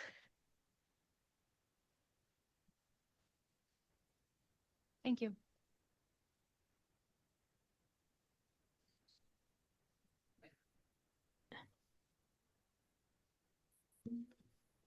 Good morning, Madam Mayor, council members. And you're right, Madam Mayor, asphalt is known to be much easier on the knees and the ankles and the hips. But it's not real good with tree roots. And so that's why we're transitioning everything from asphalt to concrete, but duly noted, Mayor. Thank you for allowing me to be here today to talk about through a couple of slides, some of the things that we're doing currently and what our plans are for 26. We start off with our primary initiative that we have in our department. And really, this is one of our top initiatives in the city is our 10-minute walk to a park or open space. And we've actually even adjusted some of that verbiage to add pathways to that as well. So when we're looking at our 10-minute walk, we're including pathways as an opportunity to continue to move that needle to that 100%. As you can see, just in the last 5 years, we have grown about 9% towards that 100% goal since 2020. So pretty good progress is made. There's a couple of reasons for that. You see the Settlers Canal Path in West Boise, directly across from Capitol High School, as being one of the major contributors to that. And I would say that that also is a dedication we have tomorrow. And that was a great partnership and collaborative effort with the Settlers Irrigation Company as well. Recently, we brought the Welford property to you for that acquisition several months ago. And then just recently, in the last couple of months, the Fry Street property, which is adjacent to Fairview and Northview streets. So if we look at our heat map on where our highest priorities are to continue to look at park or pathway connection opportunities, Southwest, Southeast, and West Boise are all high priorities right now for us as we look at where we have those 10-minute walk deserts. We have an estimated cost to get to that 100% of about $9 million in either acquisition or, again, some sort of pathway connection. And where we came up with that $9 million is we looked at the acquisitions we have made over the last 10 years and what that total was. Obviously, this is a very fluid amount. The size of the property, a 0.25 acre, is going to cost much more than a half acre. Most of the properties we're seeing that are available in these desert areas where we're deficient in our 10-minute walk are pretty small. They're mostly a lot size. But again, if we looked at that snapshot, we believe it's somewhere in that 9 million range. Some of the investments for this year, we're investing in our neighborhoods at about $13 million. And these are the projects that are coming forward. We're doing some work out at Alta Harris currently looking for water. So if you have driven by there and seen a large truck out there that's drilling wells, that's what we're doing there to prepare that. We're also doing some work on the entryway into it with cooperation with ACHD. I believe most of you are familiar with the Peasley Street connection. We will be starting construction on the McDevitt Master Plan addition within the next 30 to 45 days, as well as the Veterans Memorial Park Master Plan upgrades. The Molinar volleyball courts will be installed this summer, and those that have gone by CW Moore Park see that we have some new plaza areas there, a new restroom. And so that is actually going to have a great complement to that part of Old Boise. Fairview Park is some court and playground improvements that we'll be replacing there. We've done a couple of Ridge to Rivers trails this year, and then, of course, the Whitney and Pool design and improvements. When you look at this list, Madam Mayor and council members, Alta Harris is impact fee. Peasley Street construction, or connection, excuse me, was funded by our levy. McDevitt is impact fees. Veterans Memorial Park's impact fees. Molinar Park was a combination of neighborhood investment program dollars as well as impact fees. CW Moore was CDBG funding through our Planning and Development Services team, as well as CCDC funding. Fairview Park is general fund dollars. Ridge to Rivers was impact fees, and then Whitney and Lowell design and improvements will be a general fund. Some of the highlights for 26 moving forward.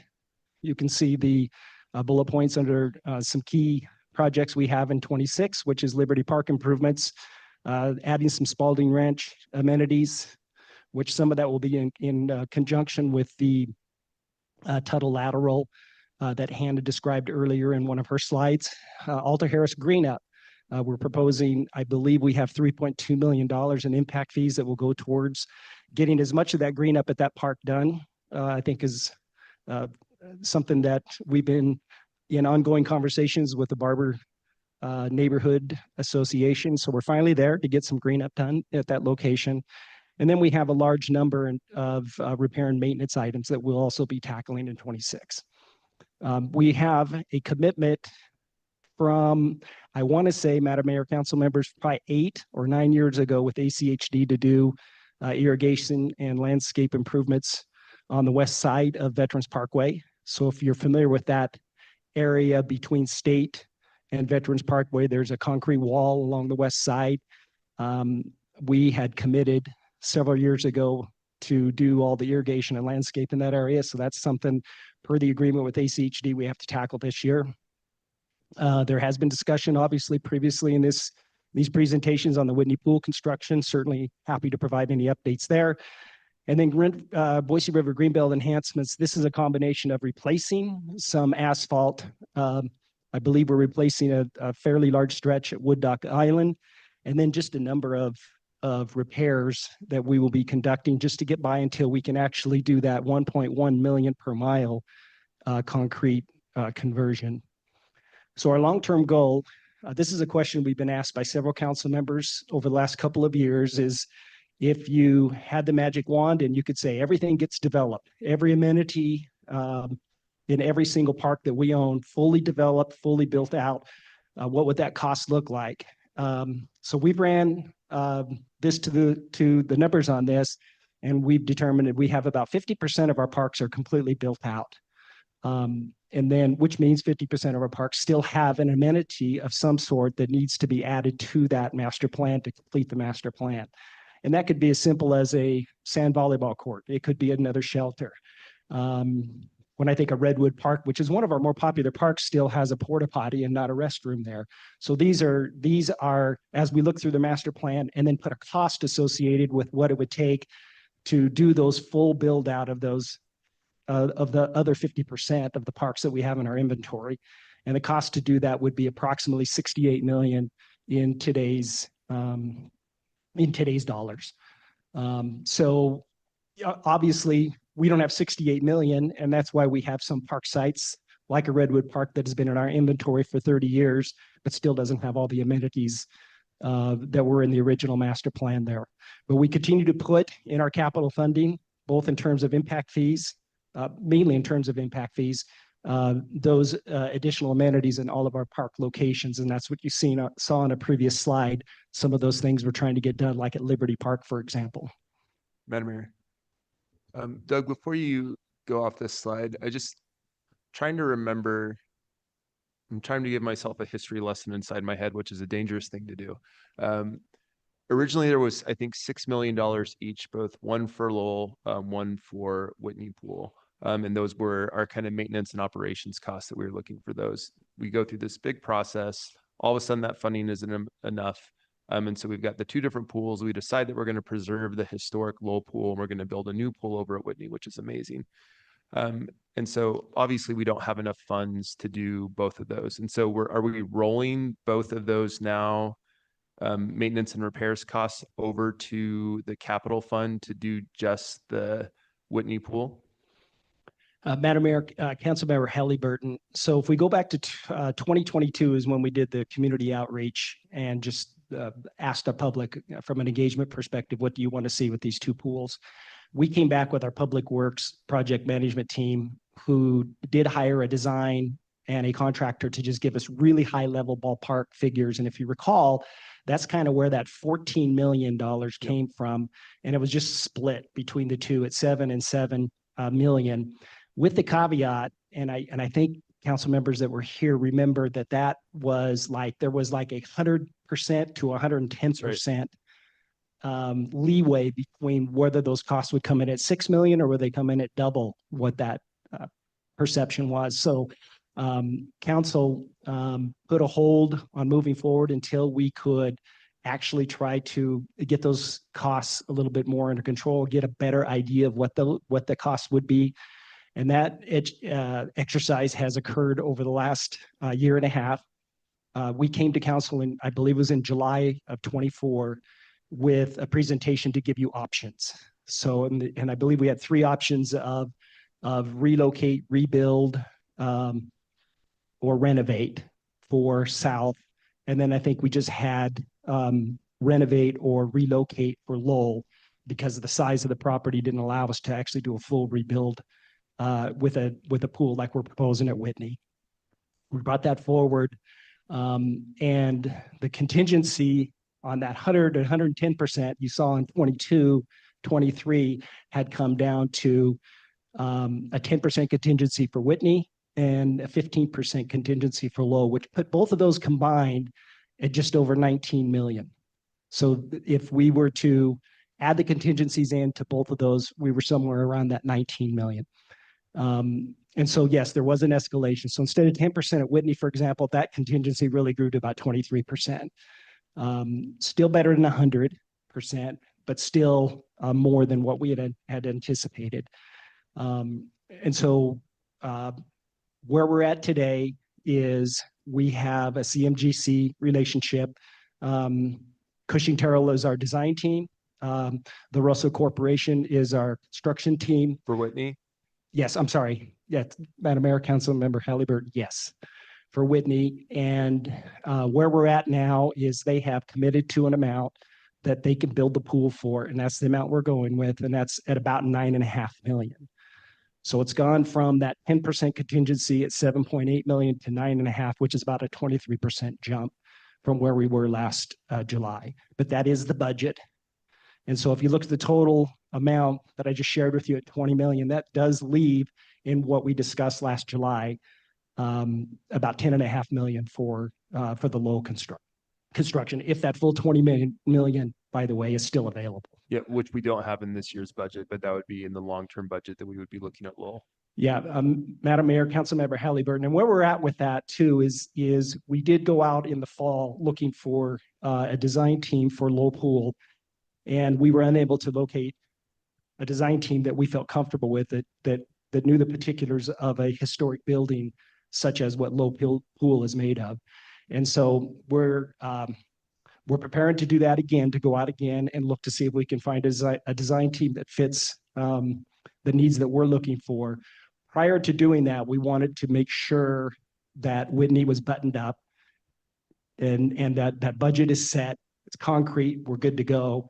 Then we would come back to Mayor and Council and talk about what the future of Lowell Pool from a timing perspective, what that's going to look like. Yeah, and I think you maybe answered what my next question was going to be, because I think when we had that July meeting, we were talking about both the pools, and we did decide to go that direction. At the time, our thought was that we were going to begin on Lowell Pool first, and I think that the idea is that we've got this deteriorating building that needs to be repaired, and the longer that we wait, the more expensive it's going to be, the more issues that we have with just sitting this empty facility around. And so we had originally looked at doing that one first and then going to Whitney. And I think then even past then having a discussion what we do with the old South Pool. And so that's kind of like a third thing down the line. So it sounds like maybe we switched the priority of doing Whitney first instead of Lowell first because we had a hard time finding contractors that we were confident that had the ability to do the work on Lowell. Am I getting that right? Madam Mayor, Councilmember Halliburton, yes, if we would have put Lowell ahead of Whitney, we would still would still be in the situation where we would not even started on any of the design pieces with Whitney. We would just be focusing on trying to get Lowell done. I'm not sure. I'll have to go back and look at the July presentation we did and what your all recommendation was. I don't recall getting clear direction that, hey, we're going to go Lowell first. Let's get that done, and then we'll do Whitney. And if we got that wrong, my apologies for that. But I think we were trying to do both at the same time. How could we get both out of the gate?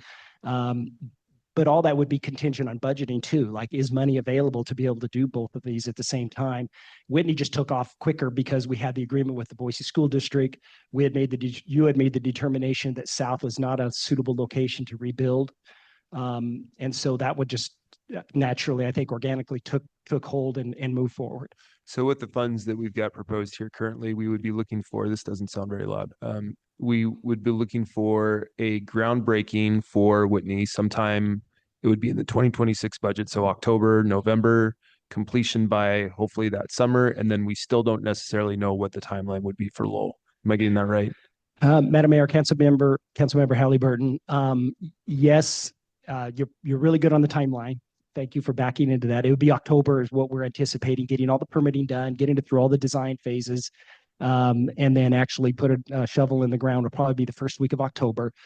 We are trying to fast track this to get it done for next summer, not at the beginning, but maybe in that July, August timeframe and get it open actually and be able to have some usage of it at the late 26 summer.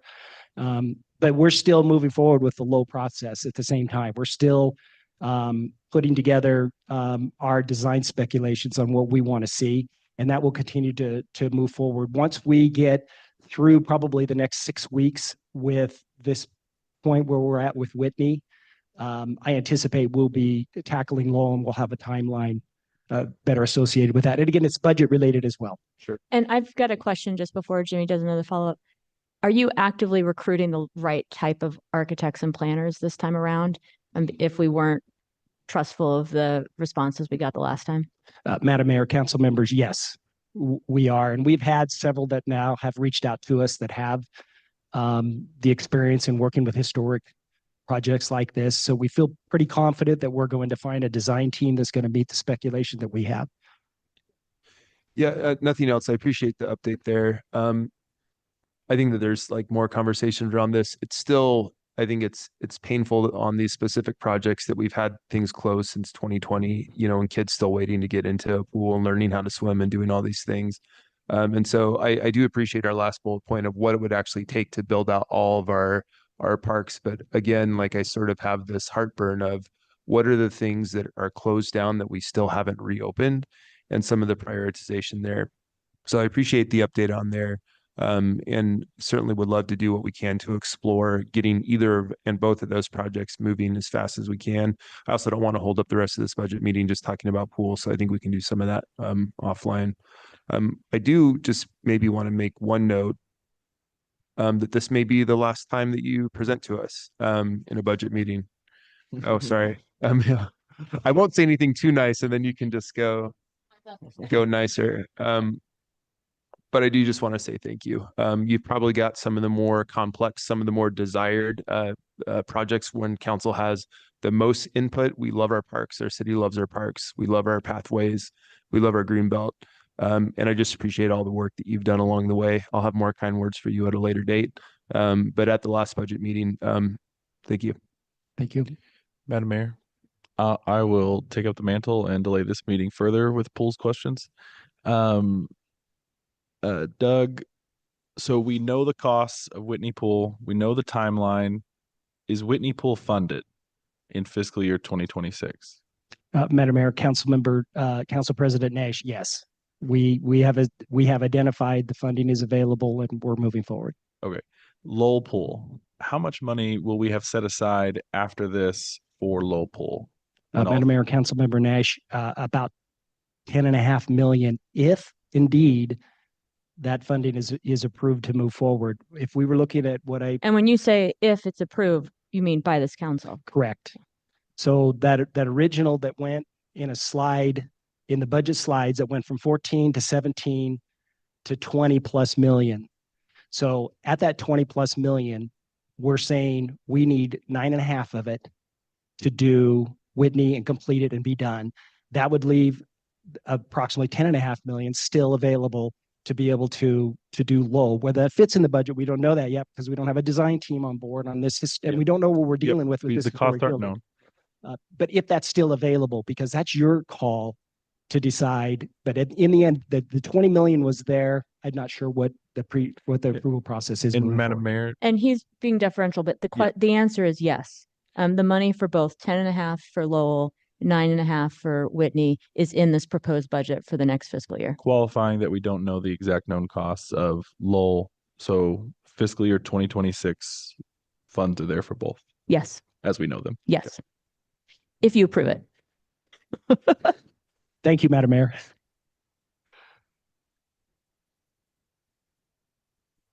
This is it? Okay. I believe that's it, Madam I have Mayor. some more questions for Doug. I didn't know those in his. Oh, for real? Yeah. Okay. Doug, could you go back a couple slides? One more. My question is on this. we did not, I mean, I don't know, Councilmember Halliburton, I think this might have been before your time. We did not have a role in the open space levy funds that we've been using for these park acquisitions. And that fund is hovering probably around $1 million right now. Madam Mayor, Council President Nash, it's currently at 1.69 million as we sit today. We do have the proposal for some Spalding Ranch improvements, pathway improvements, as well as the Tuttle lateral that will be coming forth to you in an IBC very shortly for about $1 million.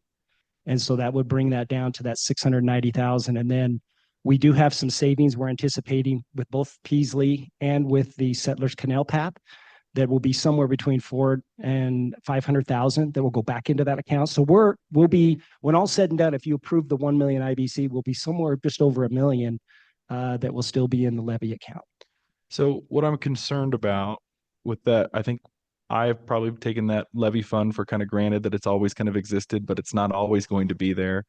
And I, in addition to some of these goals around pathways, would like to see us get to 100% coverage of 10-minute walk to a park in the foreseeable future. Is it fair to say, like today with general fund and impact fees, that revenue just doesn't exist to get us to 100% short of additional revenue measures? Is that fair to say? Madam Mayor, Council President Nash, that is very fair to say. And if you look at the 3 bullet points under that first topic, settlers, Welford, and Fry Street, those are all levy fund projects. And how do you weigh, like, as council considers foothills versus parks that are in city? I mean, how does that, from an acquisition perspective, I imagine that you can't just make foothills property come available, even though that may still be a priority for council. How does parks kind of kick around those decisions with open space funds? Madam President, Council President Nash, exactly the way you couch that. We're looking in the foothills. We're trying to make land available for acquisition. We have to have willing sellers to be a willing buyer. But the language of the 2015 ballot is broad enough that it allows us to utilize it for recreational purposes. So it doesn't have to necessarily be just acquisition in the foothills. It could be acquisition down in the city area. It could be pathways connections. Peasley's a great example of that, for example. So we're looking at all areas wherever we have gaps. This mayor's goal is to go from Highway 21 to Highway 55 with a continuous connection through the foothills. That's our goal as well. And so we're always talking to landowners. We have brokers working for us with landowners up there. And so it's just what becomes available and when it does. And if it meets our need, if it meets that need of a connection in the foothills, or if it meets our need in one of these 10-minute walk to a park or open space or pathway, we're interested in bringing that to you for your approval. Final question on this. It seems like things are moving on the Tuttle Spalding connection. And I can follow up with Dane on specifics on this, but I just want a little reassurance from you that what we're planning there may be consistent with future expectations of the school district on that property. Madam Mayor, Councilmember Nash, yes. Okay. All right. Madam Mayor. Madam Mayor. Madam Mayor. I've got Kathy and then Jordan.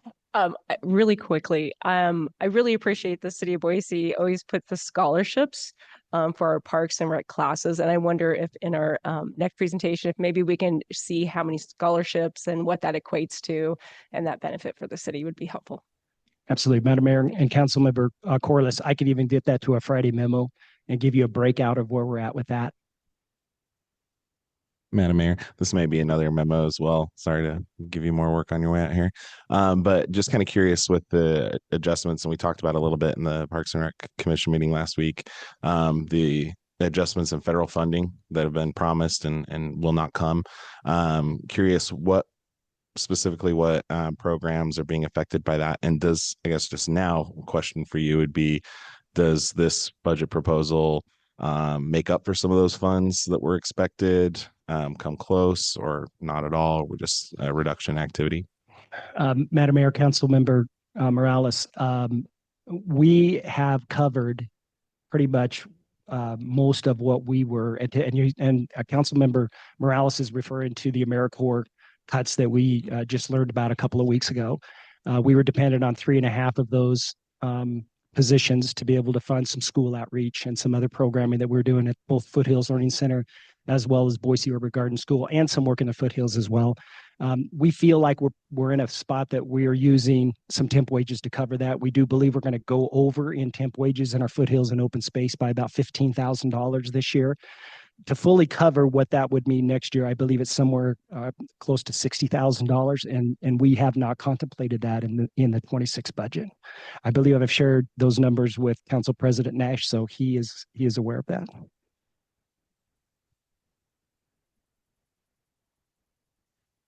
All right. Well, Doug, I want to thank you. I mean, we say it's your last presentation, but it sounds like you might be back here in June. And we will work you to the very end. But this is the first budget workshop presentation that Doug will be providing to us in a long and storied and impactful career. And I'll just leave it at that because we're going to see you lots more, but really appreciate it and want to acknowledge that. Thank you, Mayor. Yeah. So we are going to break. So all of our teams that haven't yet, we're going to eat really quick for 15 minutes. I don't know if we had food arranged for EMT or not, but let's figure out if we can get something really quick for everybody because I need folks back. We'll take up the noon meeting and then finish the rest of this after. Thank you.